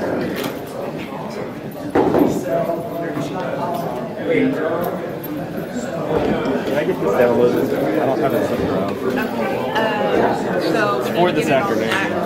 On that one down there? Yeah. Do you have a flash drive? I believe Matt, who's up there in front of the podium, does. Okay. If not, we can transfer it via Dropbox. Okay. So we got options.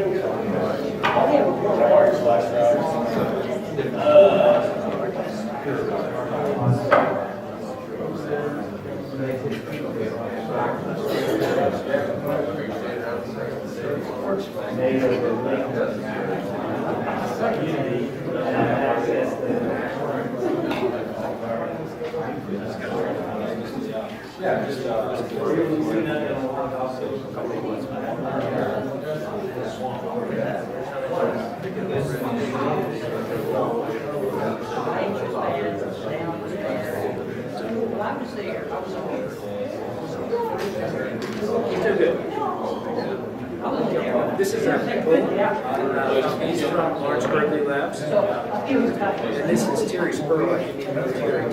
Terry's from Ag Extension Office. Terry, these guys will be down the format. Kelly's got us.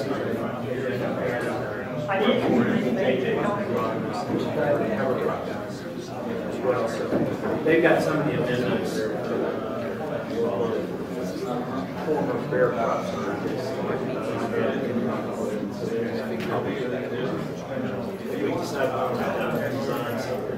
Where you got it,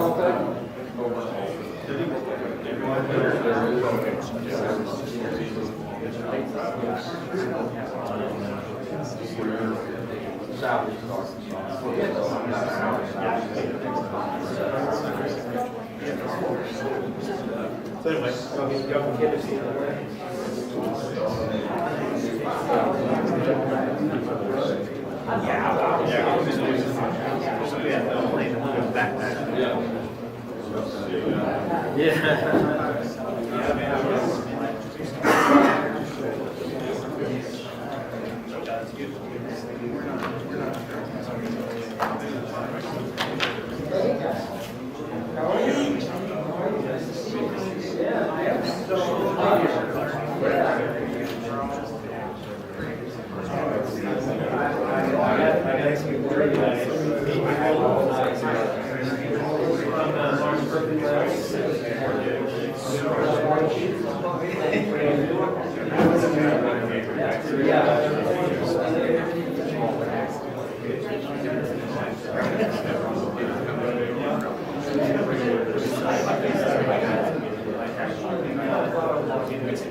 There's a money.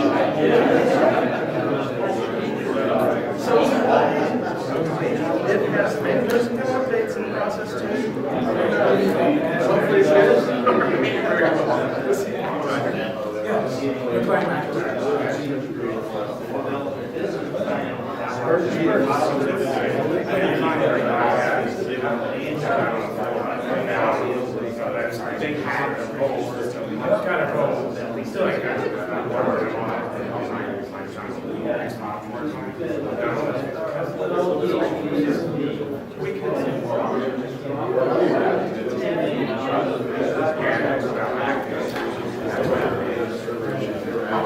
Let me see my flashlight.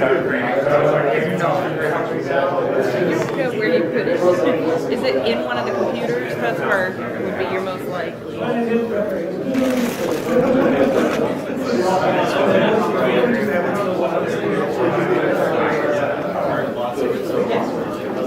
Everybody,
Test, 1, 2. Test. Does that work? Still the way, all right. Test.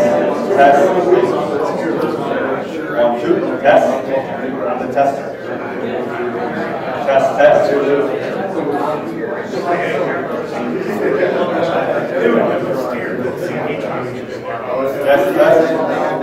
Today, talking about drones. Test. 1, 2. Test. 1, 2. Can you hear me? Is there an echo?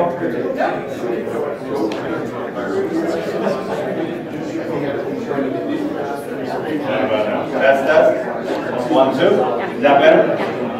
Hello?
And I think there's no one that's serious. I can't add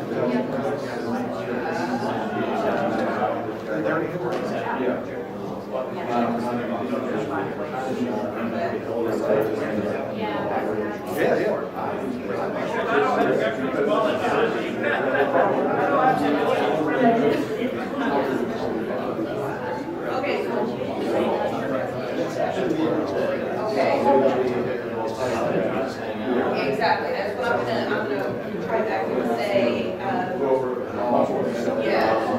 So yours is the last presentation on that.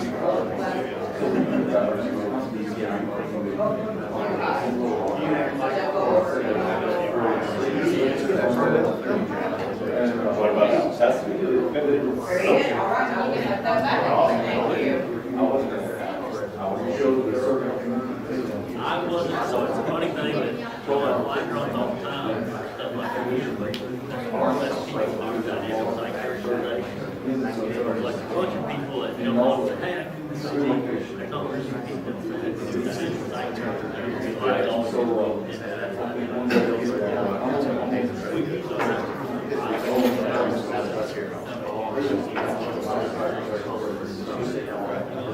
I'm on the board.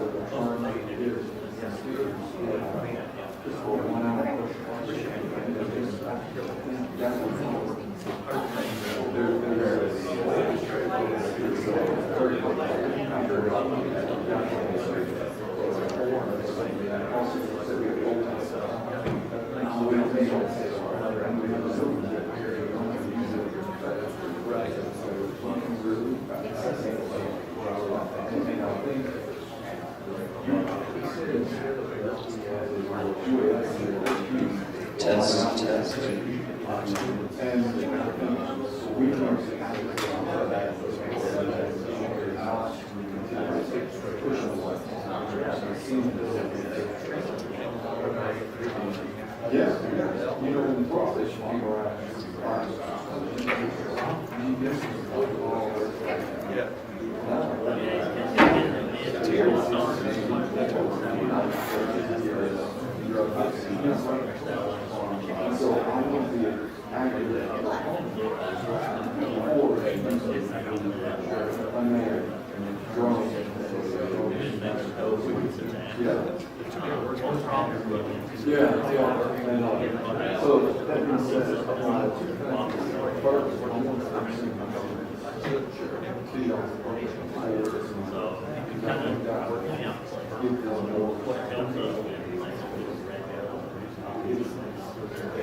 Last spring, another person might have been to Architect. Is that where they got a license, some kind of gas line over? Okay. Have you ever seen it? Yeah, okay. Yeah, when I was going there, I was giving a presentation on survey. Yeah. Somebody said, watch out, look for the line. Yeah. Okay, Gervin. Yeah, I'm interested, I'm very interested in your program. Yeah, appreciate it.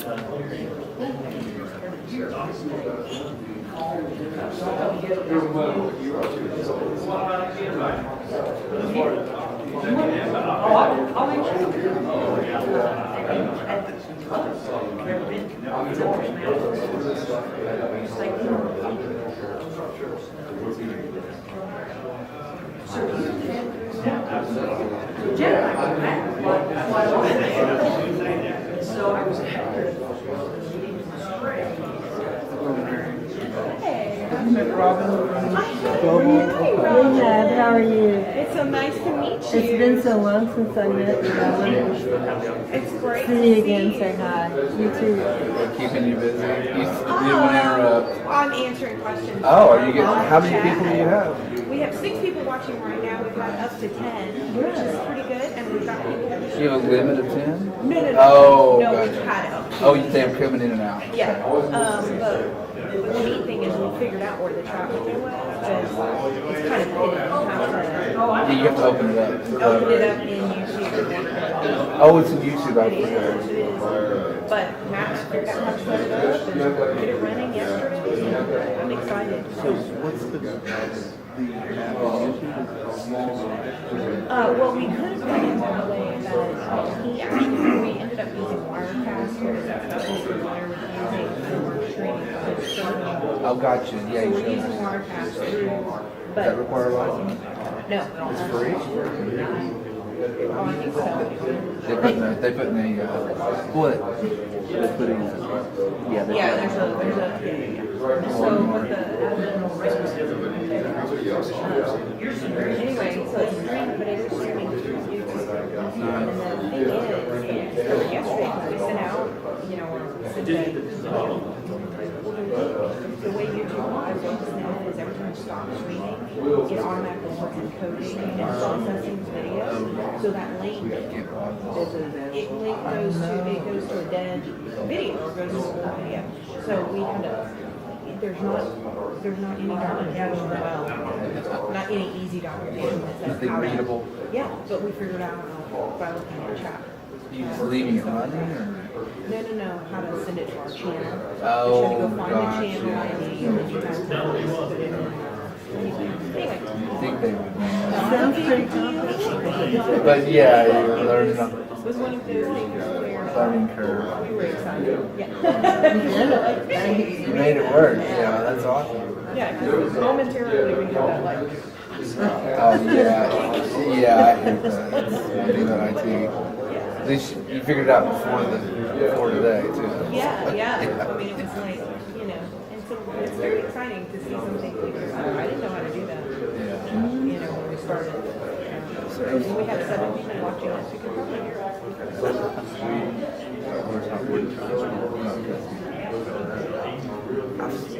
Why wouldn't they use laptops? I forgot he's got that capture card.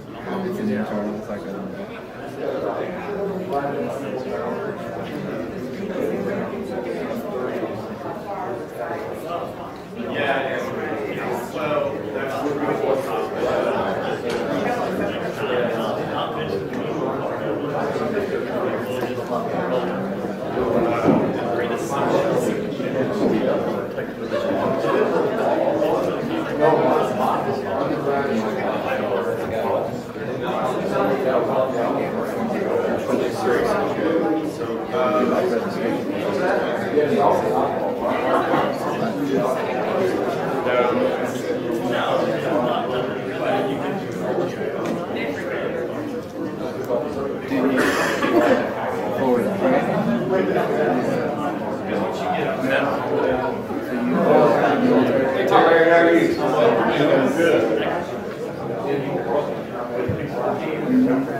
We figured it out.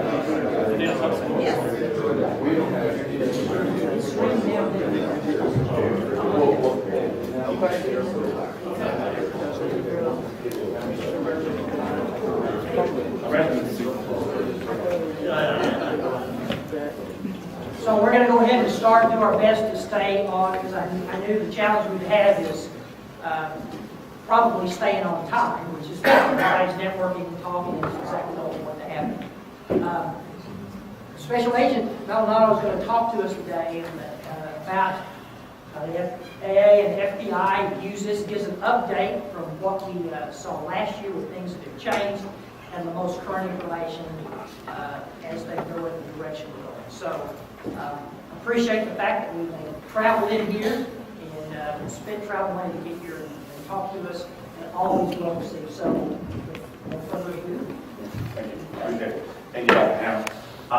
And thank you guys for being here. Thanks for the invite again. We presented last year at the other location, and we are glad to be here. Just a show of hands, if you were not here last year, have you heard about the Office of Security and Hazardous Materials, FAA division? Anybody? No? That's why we're here. The FAA, we are a small division within the FAA. My name is Kenny Maldonado, and I am a special agent with the Office of Security. We work under the National Security Programs and Incident Response. We're not air traffic and we're not flight standards. Our UAS integration office falls within flight standards group. They have undergone a complete reorganization. But these are your two major line of businesses within the FAA. On the contrary, we're just a little smaller division, and our purpose is to protect FAA facilities, to ensure the integrity of the NAS. In addition to that, we do ramp checks and we do a lot of outreach training, in addition to doing hazardous materials investigations. So our division, even though we're small, we cover a broad range of investigations. We're not inspectors. We are actual investigators of the FAA. So overall, the mission has not changed in the FAA. And the mission basically is we are continuing to provide the safest, most efficient aerospace system in the world. So whether someone's working air traffic, flight standards, or even at the Office of National Security Programs, our base concern is safety. This is our area of responsibility. We have about 20 agents that do specifically law enforcement assistance programs. We work directly with law enforcement, especially the FBI, Department of Justice. Just recently, we've been working with our Air Force partners because they've been getting a lot of drone incursions in and near surrounding Air Force bases, which is affecting their flight patterns. And it is causing a lot of havoc. So we've been working with local law enforcement near Air Force facilities. We've been at Vance Air Force Base. I also went to Randolph and trained there with local law enforcement. I'm scheduled to go to Wichita Falls and do training there. So since last year, we didn't want to repeat the same things that we talked about last year. Since last year, there's a couple things that have changed. Obviously, the hobbyist UAS registration, that is no longer mandated. But the FAA still is encouraging registration. The reason for that is we're finding, and law enforcement is finding UASs everywhere. And if they don't have a registration number, we can't track them. We can't find them or return them to their rightful owner. So that's why we still encourage the registration, but it is optional. We do have and have been very forth and aggressive creating a UAS waiver and exemption teams. There's still a backlog of those, but with the teams now that are just specifically focusing on those, they're moving those waivers and clearing them. Last year, one of the last slides I presented was your UAS focal point in Arkansas, in Little Rock. His name is Mike Minix. He has actually moved on to the waiver team. So we have a new point of contact for those of y'all that need any assistance here locally. We do have a Flight Standards District office in Little Rock, and I'll get to that information toward the end. The FAA also, our UAS integration team, has enacted a COA team to facilitate public use and law enforcement and first responders to get those COAs approved.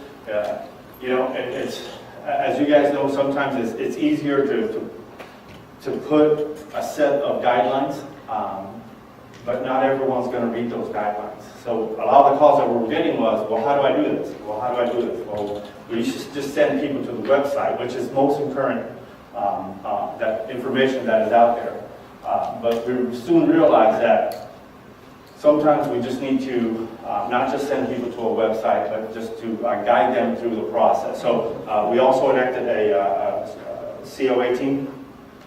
And then we talk about a little bit at the end about the, just recently it happened in federal court, there was a preemption case, and we'll just kind of highlight those.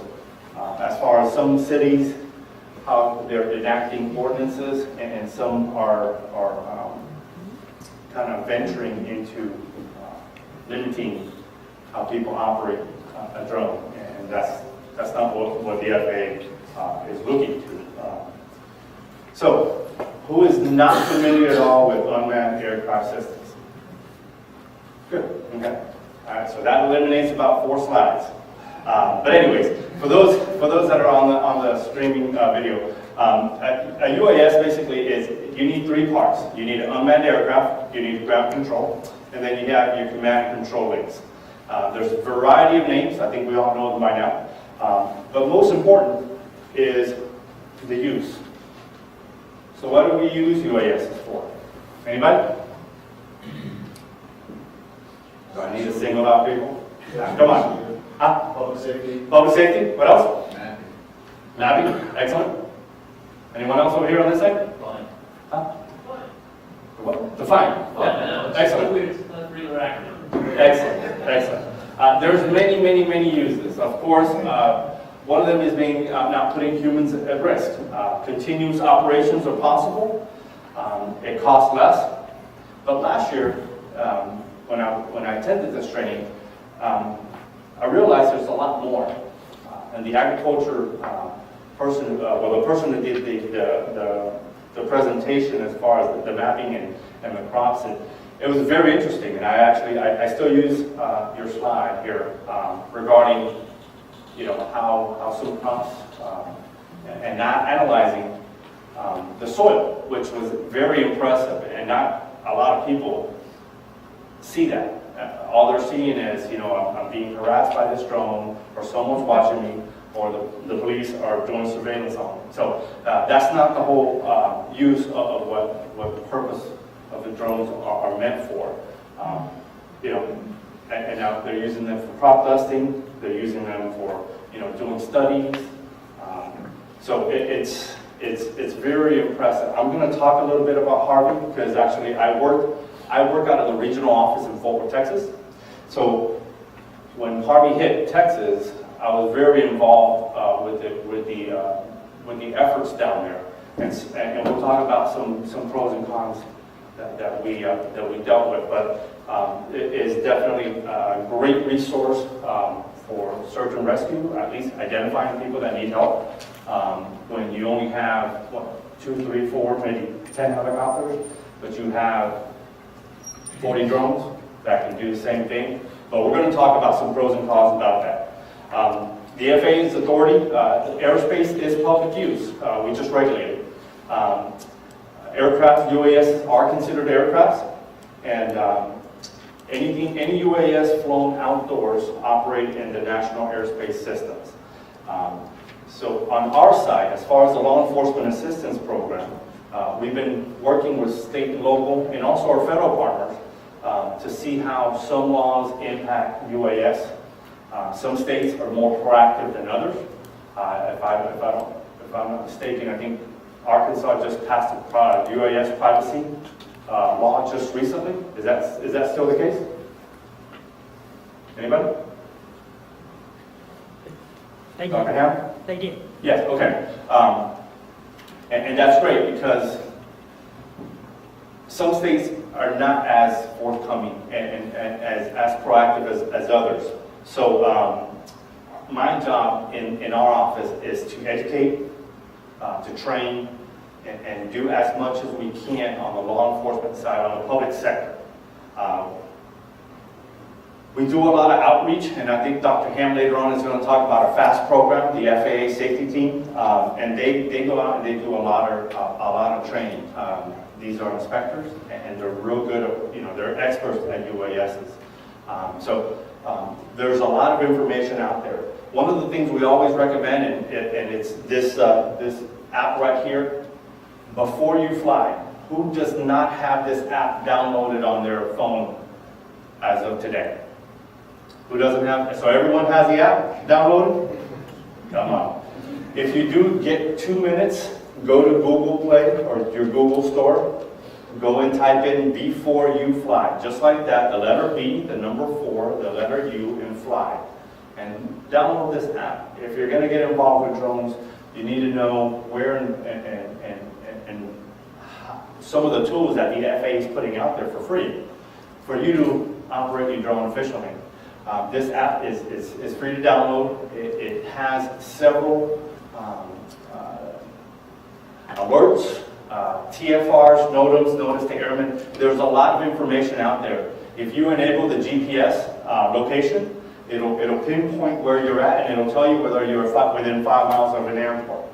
So please go ahead and do that. And if you do encounter anyone, any student, forward that information. Let them know that, hey, as a UAS operator, it's our job to educate and make sure everyone's on the same page. Because just like Dr. Ham mentioned earlier, what we're trying to avoid is collisions with manned aircraft.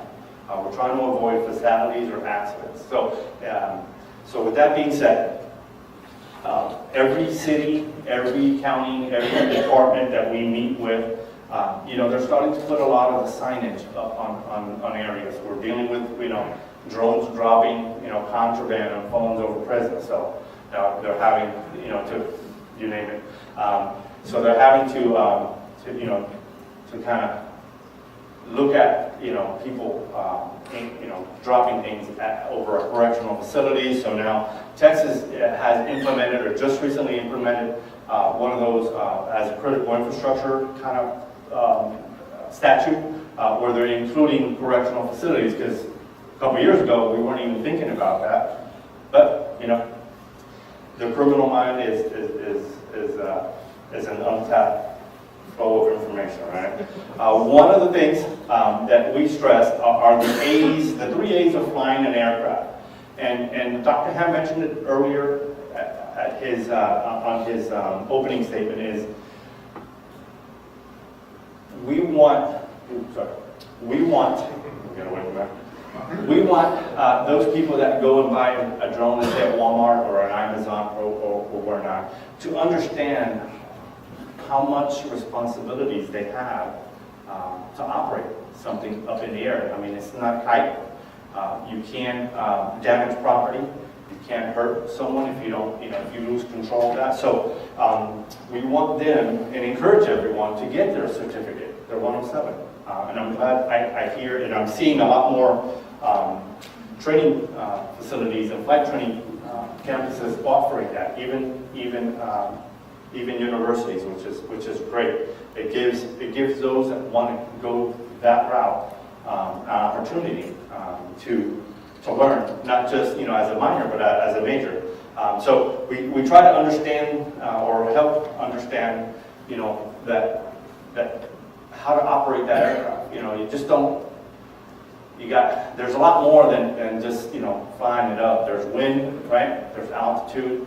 There's conditions, and just the way each controller is set up is very different. On the picture where the military, the lieutenant colonel showed, I mean, that joystick is a lot different than your regular controller. So there's many different modes to understand and know.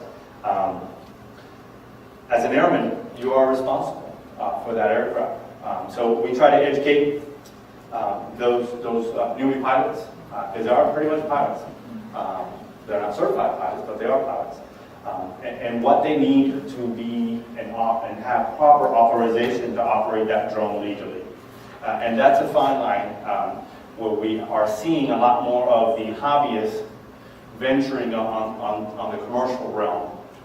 And it just takes a few months or a few weeks to just take the course and understand and generate money if that's what they want.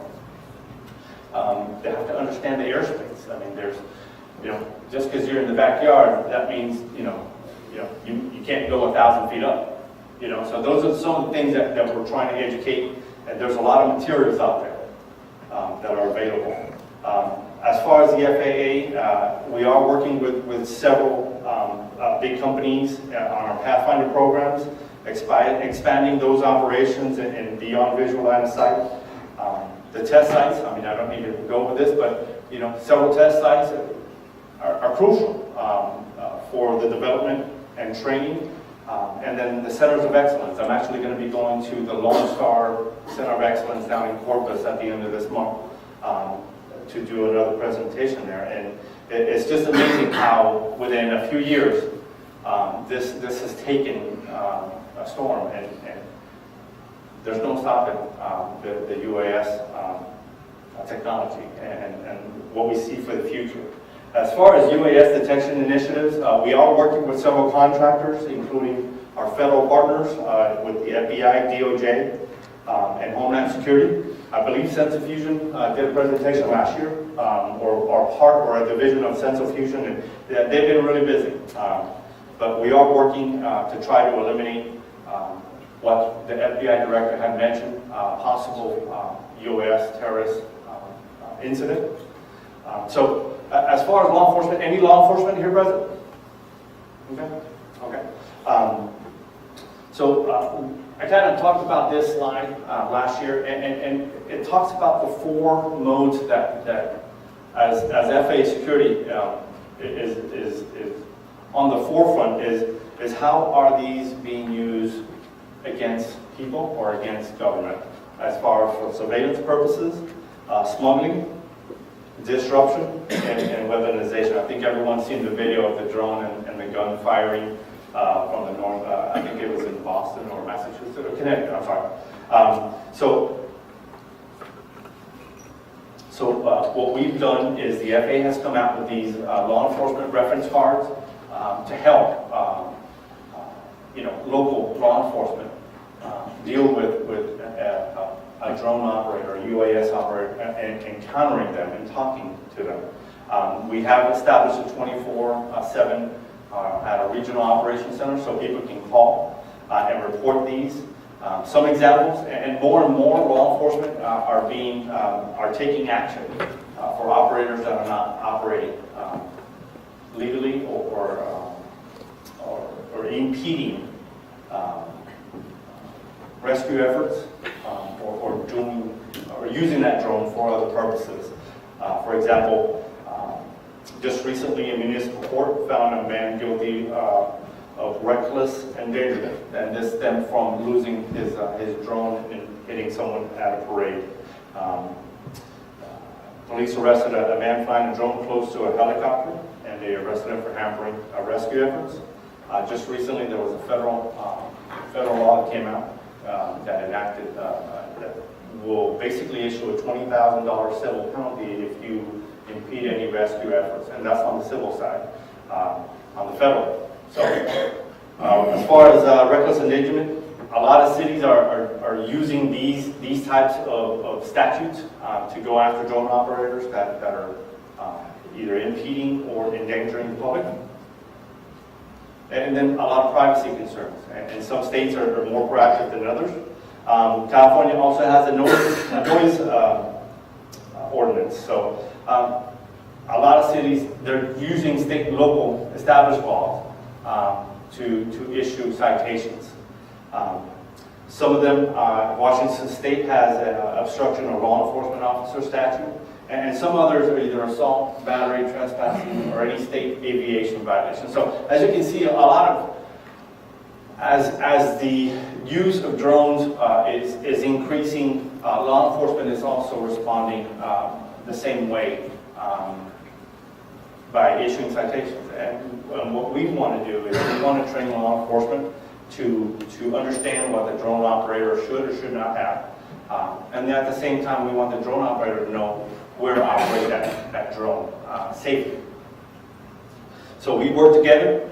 We have worked with cities and counties, myself in Texas, drafting and helping them with our legal counsel to aid them in drafting either ordinances or how to write up certain statutes.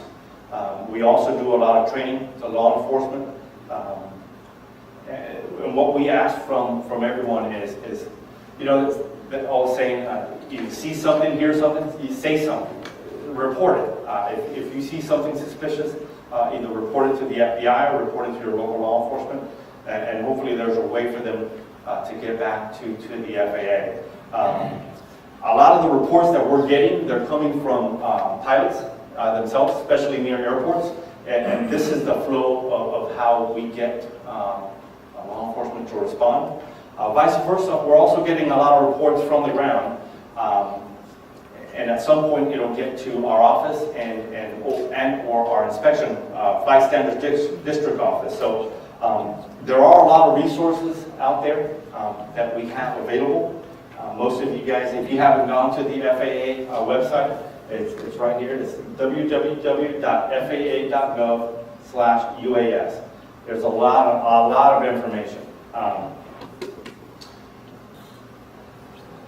As I mentioned earlier, we have agents throughout the nation. So I cover Texas and all 4 surrounding states. So Arkansas is part of my area of operations. I think Dr. Ham mentioned something about shooting down a drone. That is a federal crime. So let's not shoot down any drones.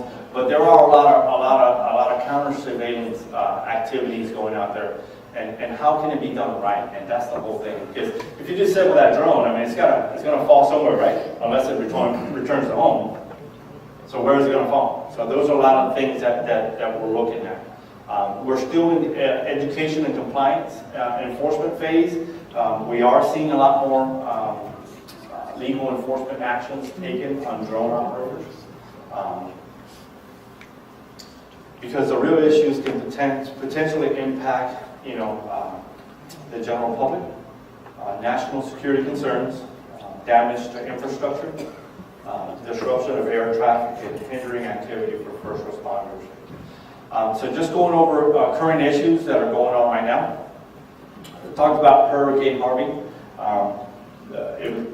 Initially, it was a great response that we got a lot of folks down there to help.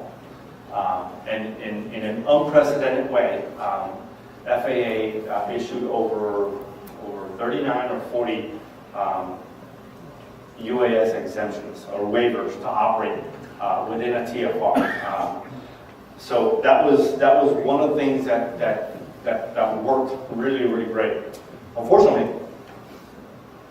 we had some drone operators that didn't know what they were doing, and they were flying outside of the TFR where they were allowed to operate, and that caused a lot of problems. So just like we mentioned earlier, I mean, whenever a disaster occurs, we definitely want everyone to help if they can. And we had a lot of volunteers, people coming from the northeast, from the northwest, you name it. But we want to do it right. We're just running into, this is one of the heat maps information that we get. This is actually for August, and this particular heat map shows those drone incursions that are happening within 5 miles. The red drones are those within the 5 miles of an airport, and then the black drones are outside the 5 miles, but near or affecting air traffic. So as you can tell, there's some cities and some areas are more prone to activity at the airports, and that's what's troubling for our office. But we're working hand in hand. Hopefully, when people download the drone, before you fly app, and they understand to contact our air traffic, tower and either and do it safely, we'll eliminate what we just recently heard about at the entry, and it just happened. Luckily, no one did pass away. There was not an accident resulting from the drone interfering with a manned aircraft. But it could have been worse. It could have been a lot worse.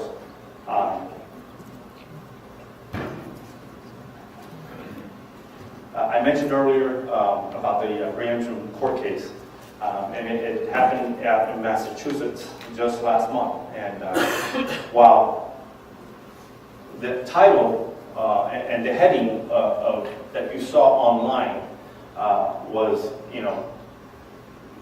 drone law struck down by federal preemption. If you look into the details, the court found only 3 items that were preemptive in nature, and one of those, we'll go through was the registration requirement. Well, because hobbyists are no longer required to be registered, so it preempted federal law.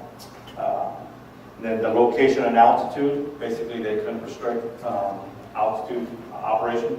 And then beyond visual line of sight, there's already law that pertains to that. So those are the three items that the court found that were preempted. All the other items on the actual ordinance remain the same, and they mainly deal with interfering with manned aircraft, reckless and careless, negligent manner, surveillance,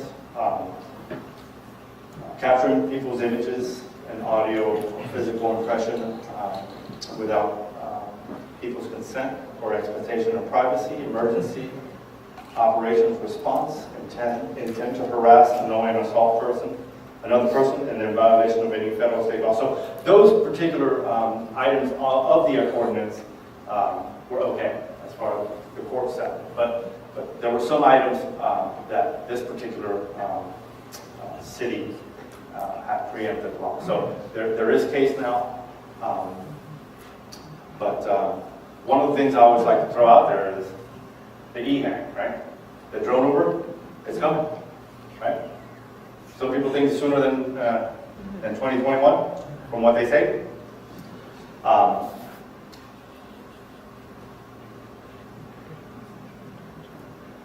Does anyone have any questions? Yes, sir. Reasonable expectation of privacy laws are state generally speaking, but then we get this complicated relationship with the airspace issues. Do we have any guidance? Is there any guidance that you can give on what that is now meaning, given that we have the ability to fly? That is a great question for our legal department.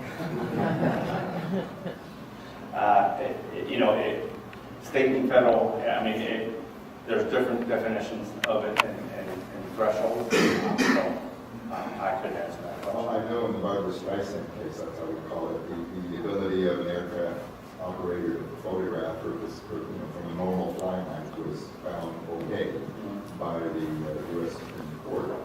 But we don't really have any guidance now.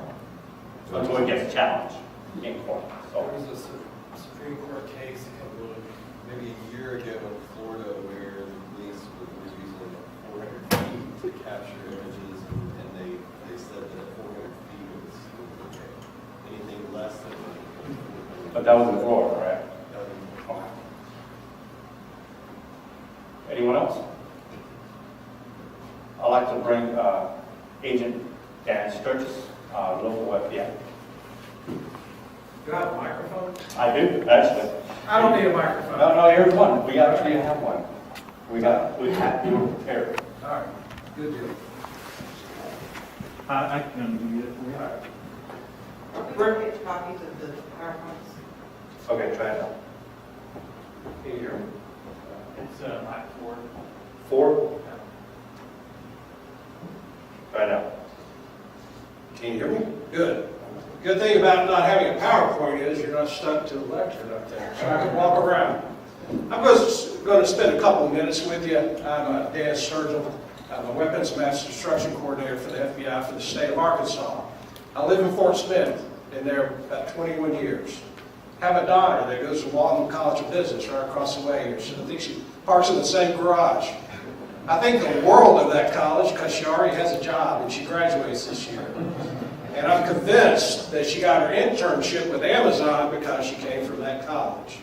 They do great work. I'm very appreciative of it. Whenever you have a kid that can have a job before they graduate, you're betting 100. All right, well, 1,000. Excuse me. I had 1,000. So I'm glad to be here. I just want to touch on a couple of things, and Kenny does the regulation stuff, and I'm kind of the outreach and the prevention side of things for our federal government. Being the WMD guy, I kind of look at the bad side of the house. I mean, we've got some great UASs up here. They do great things. Now, my role as the FBI WMD coordinator is look to see how they can be used in other ways, the bad ways, the way that terrorists could use them. And when we talk WMD and we talk about payloads, we're worried about chemical. We've got our special agent bomb technician up there, J.T. Coleman.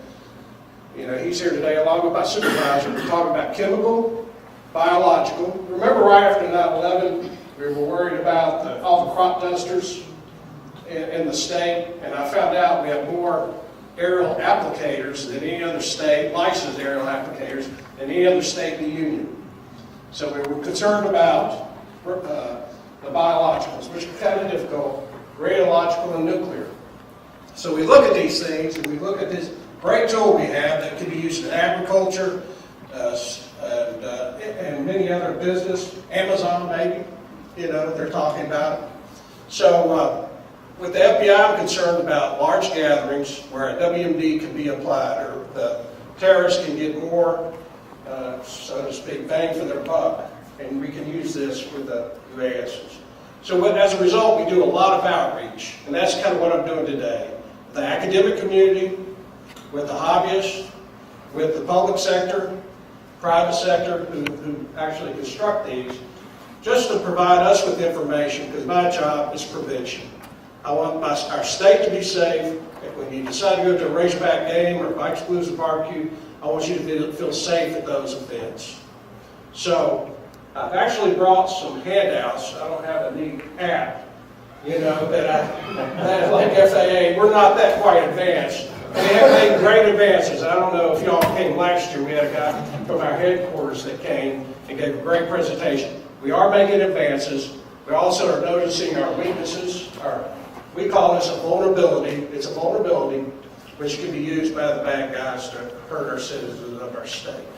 But anyway, if there's any questions, please grab these trifolds. If you have classes, you've got students, you want to distribute them. The most important thing in this trifold is basically what y'all have been hearing earlier today, and you'll probably hear the rest of the day, are the phone numbers on the back. That's what I always kind of stress. We're so busy in our life, but sometimes I just post stuff on the refrigerator or on your desk, put it up on your file cabinet, and just have that phone number. Give us a call. If anything is suspicious, I know Kenny mentioned, see something, say something. Give us a call, give us information if the people are acting suspicious or they're acting funny, asking really kind of off or weird questions, and just give us a call, and that's what we'll do. And it'll be our job, and we'll take it from there and try to interview those people and hopefully prevent something from occurring in our state. Any questions? Great to be here. Thank you, University of Arkansas. I wanted her to go to University of Tennessee, my alma mater, but she wanted to come up here, so I couldn't be happier. So she was. She's smarter than Dad.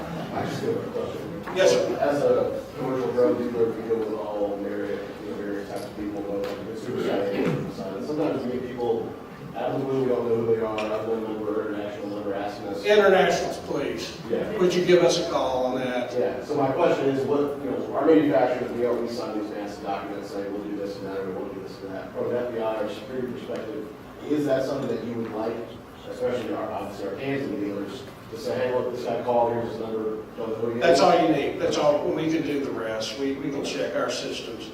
And we do that not only, we do it in other industries, just like yours. I mean, if somebody's calling a chemical company wanting large amounts of chemicals and they may be from another place, we'll do that.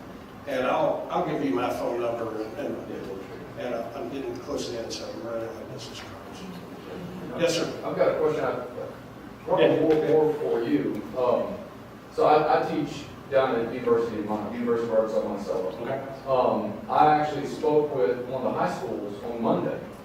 She asked me to come up and speak about mapping and all this stuff, and it's more of a question of compliance and trying to give the teachers. She said, John, I've got all these drones, and we don't know what to do with them. And so it's more of a question of what kind of outreach is being given to the high schools, because now you're getting drones in the high schools, and these teachers, they don't know what to do with them. Yeah, if you want, write down or take a picture of this slide here.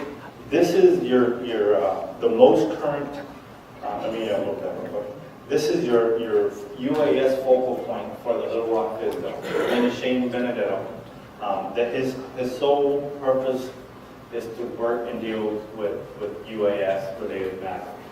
He's here locally in the state, so reach out to him, call him, send him an email. Just let him know that you were here at the UAS summit, and myself, and I provided his contact information. The FAA agent that covers this area is Agent Medina. Either way, if you can't reach any of those, I'll give you my business card at the end. That way you just reach out to me. We'll get you that information, and we are here to help. I believe you're going to do a small presentation on the FAST program. They're also there to help, and they can come and meet with that particular principal. Okay? Any other questions?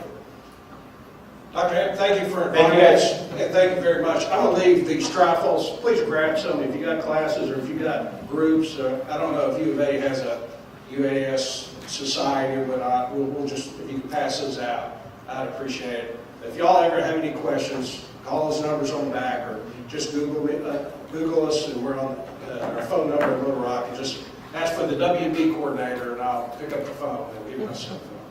And you're located in Little Rock? I'm in Fort Smith, but I cover the whole state. Thank you. Thank you, guys.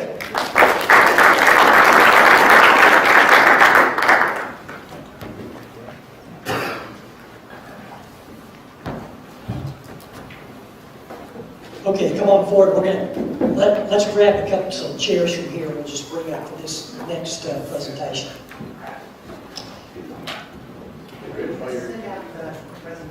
We will. Okay. Hey, Rich, while you're setting up, I just want to, for some of the folks in the audience, Candida Meek is with our office of research compliance and does our export control. So if there are any questions related to this, we would prefer that we ask the questions first before we go down the road and then find out we should be doing something. If you've got something related to export control, please reach out to Candida. Cynthia Sides is over on the far side. Raise your hand, Cynthia. Cynthia is our director of the Office of Industry Engagement. So if you're from outside the university and trying to figure out who you should be talking to or who can help you with a research problem, reach out to Cynthia and she'll direct you or help you make connections. So a couple of important people in my office. So, and for those in academia, we were having this conversation a minute ago. We teach the foundations course. Candida came and gave the briefing because you can read the DARS, and you can read that till you're blue in the face, and understanding the export control piece, not that easy. So she's an expert and a great resource, and I'm sure some of the other institutions have the same sort of role, but we can help you with that about what the exemptions are. She's the right person. We rely on her. So this presentation, we're gonna sit here as kind of a panel. We're gonna pass the microphone back and forth. But what we refer to as the McIntyre Farm Project, or some refer to it as the Great Tupelo Club. Is that what it is? So one of those hard things in academia you have to do, and through another meeting here, Jay McIntyre asked some questions about something that he was doing. And this is as much of a collaboration as you can get. You'll see by the individuals that are involved to come up with a way to add some value to agriculture and what farmers can do in the state. So what I'm going to do is as each one of the slides come up and we get to that point, we're just going to hand the microphone back and forth, and then everybody will have questions. So each of us have a little piece of that, and then we'll have questions at the end. So we'll start with you, Jim. Thanks, Rich. Thank you all for coming. I graduated from the University of Arkansas in 1984, and one of the things that the university taught me to do is be curious. And so what started off, I was at a tech conference called Future in Review in Park City, Utah. It's going on, the conference is going on now. I left there to come here. And I heard Ben Brown from the university, or from Lawrence Berkeley Labs, talk about the research they're doing on the microbiome. And they started to talk about some amendments, microbial amendments, for those of you that aren't familiar with biologicals. This thing, organic fertilizer, a stimulant for the microbes in the soil. And then if you could do certain things with microbial amendments, you wouldn't need as much phosphate fertilizer. And I got kind of interested in that because of phosphate hard rock phosphate gets put on the soil and it's not used by the plant, it runs off into the streams, and we're surrounded by wetlands around not farmed. And so, you get algae blooms and things like that. Not good. And so Ben and I had lunch, and then we started talking about, well, hey, Ben, why don't you take some of this stuff out of the research in California and let's go do it on soybeans in Arkansas. And he got excited about that. And after about 4 trips out to Orange Berkeley Labs, we have come up with an interesting project, and at the National Lab Day, if you all ever have another chance to get to go to one of those, if you ever hear of one happening, go. Because we had Dr. Rankin put this on. We had all the national labs here. We had Horst Simon, who's the deputy director of Orange Berkeley Labs here in Arkansas, and Mary Matson, and some really terrific people who came and I shared this idea with them, and they got behind it. So now what started off as a lunch conversation has turned into a large-scale collaboration. We had 12 PhDs at the farm. I was the only non-credentialed person there last week. And, we did some very interesting things, and we probably came up with at least $10 million of research ideas, don't you think, Terry? We can really spend some money, so if any of you guys are altruistic and have some ideas about where to get funding for this, is good. So let me just say what has come to be is we started to look at the effects and to test certain microbial amendments. And then to do that, we'll go back to the previous slide a little bit. We started out that, and then as we started thinking about all the different inputs and everything we need to monitor it, and I started to think about the farming model, where I would say that the farmer abdicates his IP. It's kind of not vernacular for saying the farmer is dependent on the large-scale chemical companies for a seed prescription, a fertilizer, or a pesticide, or a herbicide. He has no information to do anything other than take their prescription. So when I think about my trading career and experience building software, there's no real actionable intelligence for him to do anything different. And I started investigating more about the farming model and started thinking about, well, this is really not a very good thing. I'm a landowner. I have no idea what this guy's doing on my land. And I know that the chemical company doesn't have a fiduciary responsibility to me to sell more chemicals.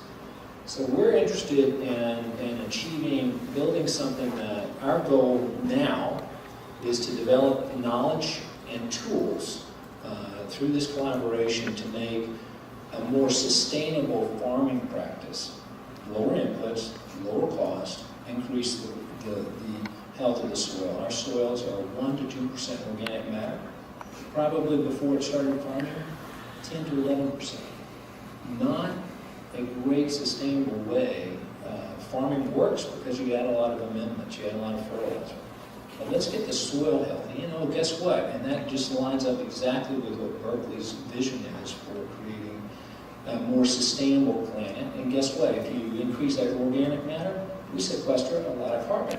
That's all very good, but it's all about making farmers more profitable and sustainable and creating the asset we have. So let's go to the next slide. So the big goal, and we're talking about drones here today, that became a big component of that, and a lot of derivatives came out of that. Nicole will talk about this slide here, but the big audacious goal that we started thinking about in terms of imaging was, could we correlate ground truth and microbial activity and activity in the plants with certain imaging spectrum? So we looked at a lot of drones, we talked to a lot of drone companies, and all of those commercial drones are focusing in the visible light spectrum. And where can we discover beyond that? We were using Red Edge, and that's imaging processing, so we'll talk about all that. And then further, Nicole is an expert in the hyperspectral. Could we discover specific bands beyond the visible light that we could design then sensors to go find those markers? That's kind of the big goal from the drone perspective. Let's go to the next slide. And then I'll just finish with this, that as we learned from Cujo, flying these drones is a collaborative effort, and man, did we discover this is not off-the-shelf plug and play. Man, and I have my brother here, and he can tell you about the efforts and the misefforts that we have. So we had Rich here with the Lancaster that we acquired and crashed. We have Craig Ulrich doing an EC measurement. We have Malcolm Williamson that's been phenomenal. So I would say in terms of his work, in terms of see those targets, we had GPS located targets on all the fields so we could correlate the imagery and then process it. And so the resources that have the university, Dr. Rankin, have contributed to this project have been terrific, along with Terry from the Extension Office. Who's next? So I'll talk a little bit and then some about what we hope to bring, but a couple of things were,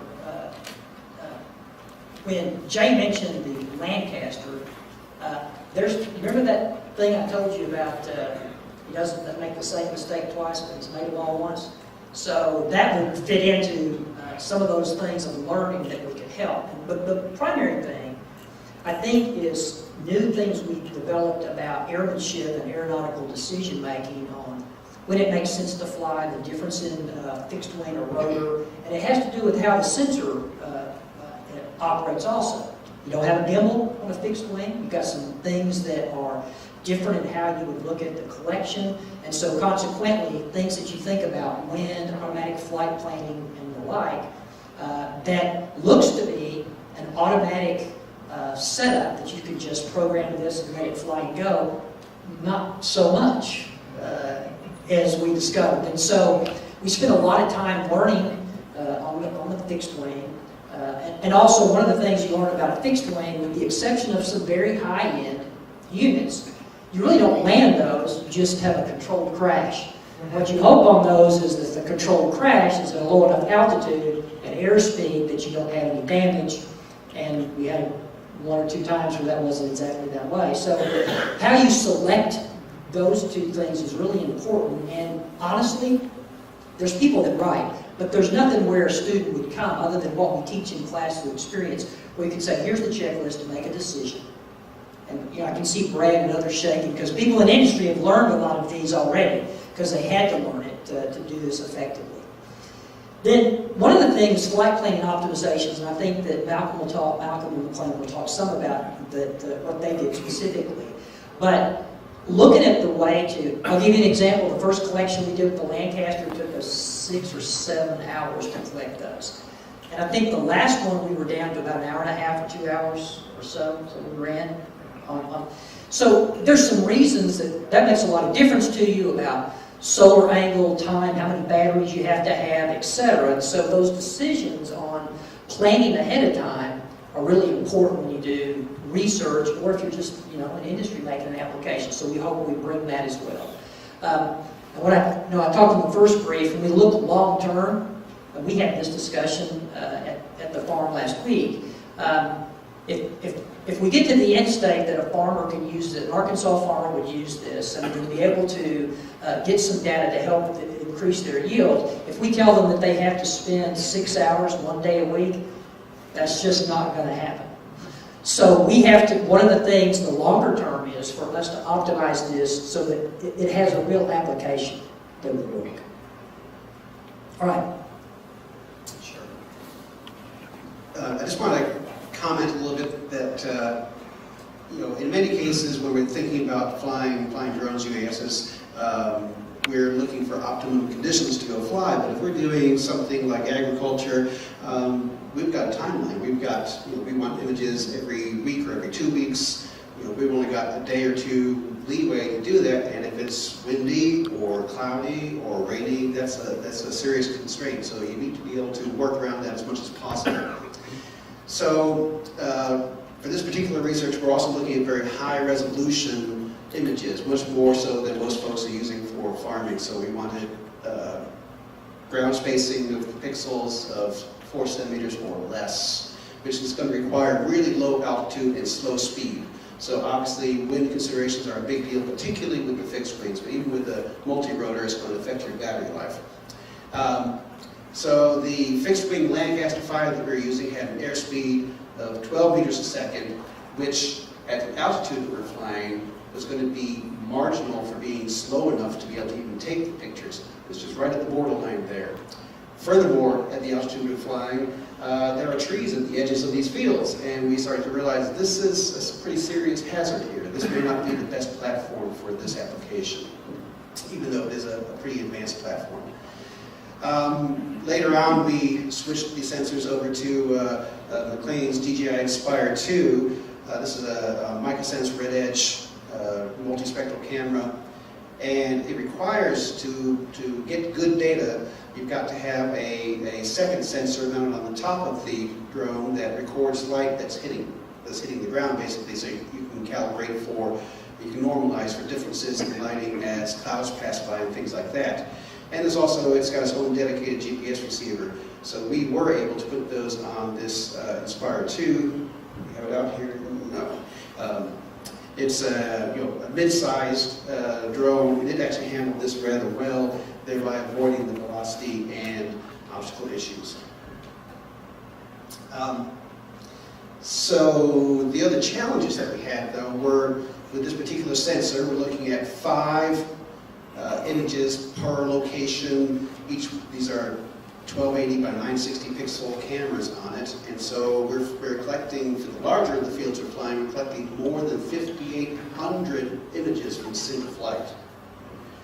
And you can't break it up because we're using ground control points to get the accuracy that we need for repeating and be able to compare this data from multiple flights. And so it turned out that the online software that had been purchased was not going to work out because we couldn't upload more than 5,000 images to process at one time, so that wasn't going to work. Another challenge is for every one of these data sets, no matter what software you're using, you've got to go in there and manually match up targets in the photos. Most of these packages will do some automated alignment, but you've got to guide it some. So there's a good hour of prepping every data set going into this. And then you've got to process the data, which is going to take several hours on your computer. And also, of course, we were looking for reflectance layers. So if you're doing NDVI and any other indices, you're looking at data that's not just a picture of what's on the ground. We want to have normalized, calibrated reflectance in each of these bands. And so we've got to have a calibration plate to do that. It's going to be imaged on every flight on the ground, which the original vendor didn't supply with the camera. This is one of these things that you need to ask about when you're talking to salespeople. And as I mentioned before, in order to be able to deal with changing lighting conditions, you've got to have this light sensor on top of the drone that's recording the ambient light in each of the 5 bands to match the sensor. And again, the Lancaster 5 that we first used, that fixed wing plane, did not have that sensor. It did not have a provision for that sensor. And again, the salespeople failed to tell us that that was so. We had to discover that ourselves. So basically, the data we recorded with that plane was useless.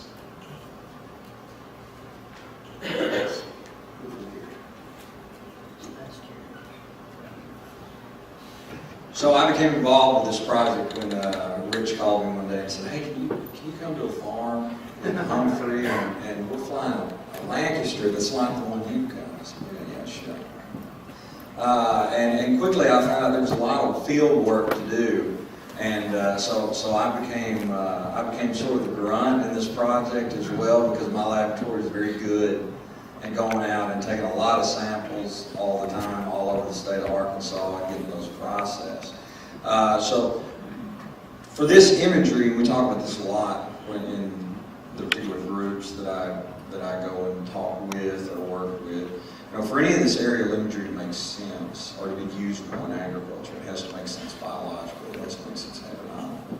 So there's a level of ground truthing that has to be accomplished with all of this. And of course, as part of Berkeley laboratory collaboration with Arkansas, there's more than just engineers involved in this. There's more than just landowner involved in this. There's people that are interested and do actively do research on bioinformatics and understanding the plant, the phytobiome, the microbiome, understanding these microorganisms in the root rhizosphere as well as on the plant, and how they might change with these particular treatments that were deployed.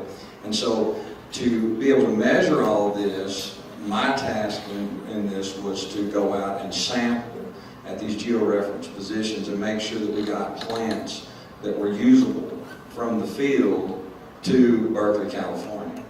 And if you're familiar with APHIS and regulations, and you just can't ship plant samples all over the world across state lines, even though the pathogens of the fire ants aren't interested in the arbitrary state boundary that you've drawn on a map.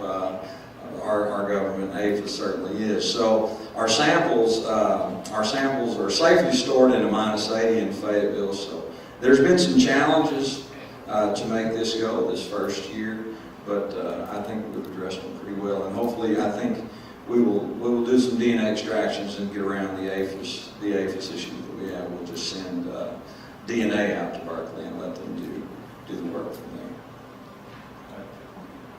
So hi, I'm Nicola Falco. I'm a postdoc at the Berkeley Lab, National Lab, at the Climate and Ecosystems Division. And we work a lot on monitoring, environmental monitoring using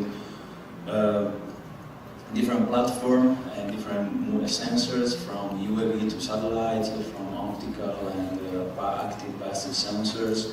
We are interested in surface characterization, but also below ground characterization, understand the link between them. And in this project, our role is to develop optimized algorithms that are able to process such data, big data, in order to characterize at plant level the plant behavior in time from the early stage to the yield, and link such behavior to soil characteristics. And as soil characteristics, we meant, like, for example, moisture or decomposition. We go to the biomes level, so how biomes interact with the ecosystem to create nutrients for the plant. And our major interest here is to understand the link, but also identify the cause of changes in growth, for example, natural causes, but also to understand if amendments has a role in this and how. You can go to the next. So here I'm showing you a couple of slides of a couple of algorithms that we have been developing using signal processing, machine learning, applied to images acquired with the UAV, and in this case we have multispectral images. I would like to add that we have been also performing the ground sampling, like soil sampling. We had hyperspectral measurements on the ground at the leaf level and the plant level, so we have a really good data collection from the ground to the plant level, and now we want to scale up at the crop level using UAV. So what we are aiming is to understand and identify those characteristics that we can monitor to understand the behavior of the plant along the time frame from, as I said, from the early stage when the spruce start to grow and the yield. So we work a lot on the data integration from different data informations like DM to optical images to create vegetation map that show how the plant health is changing in time, and then we use this to understand if the changing how the change actually impact on the final yield. We can go to the next. So this is an example of NVI that we compute on the red edge image, and NDVI shows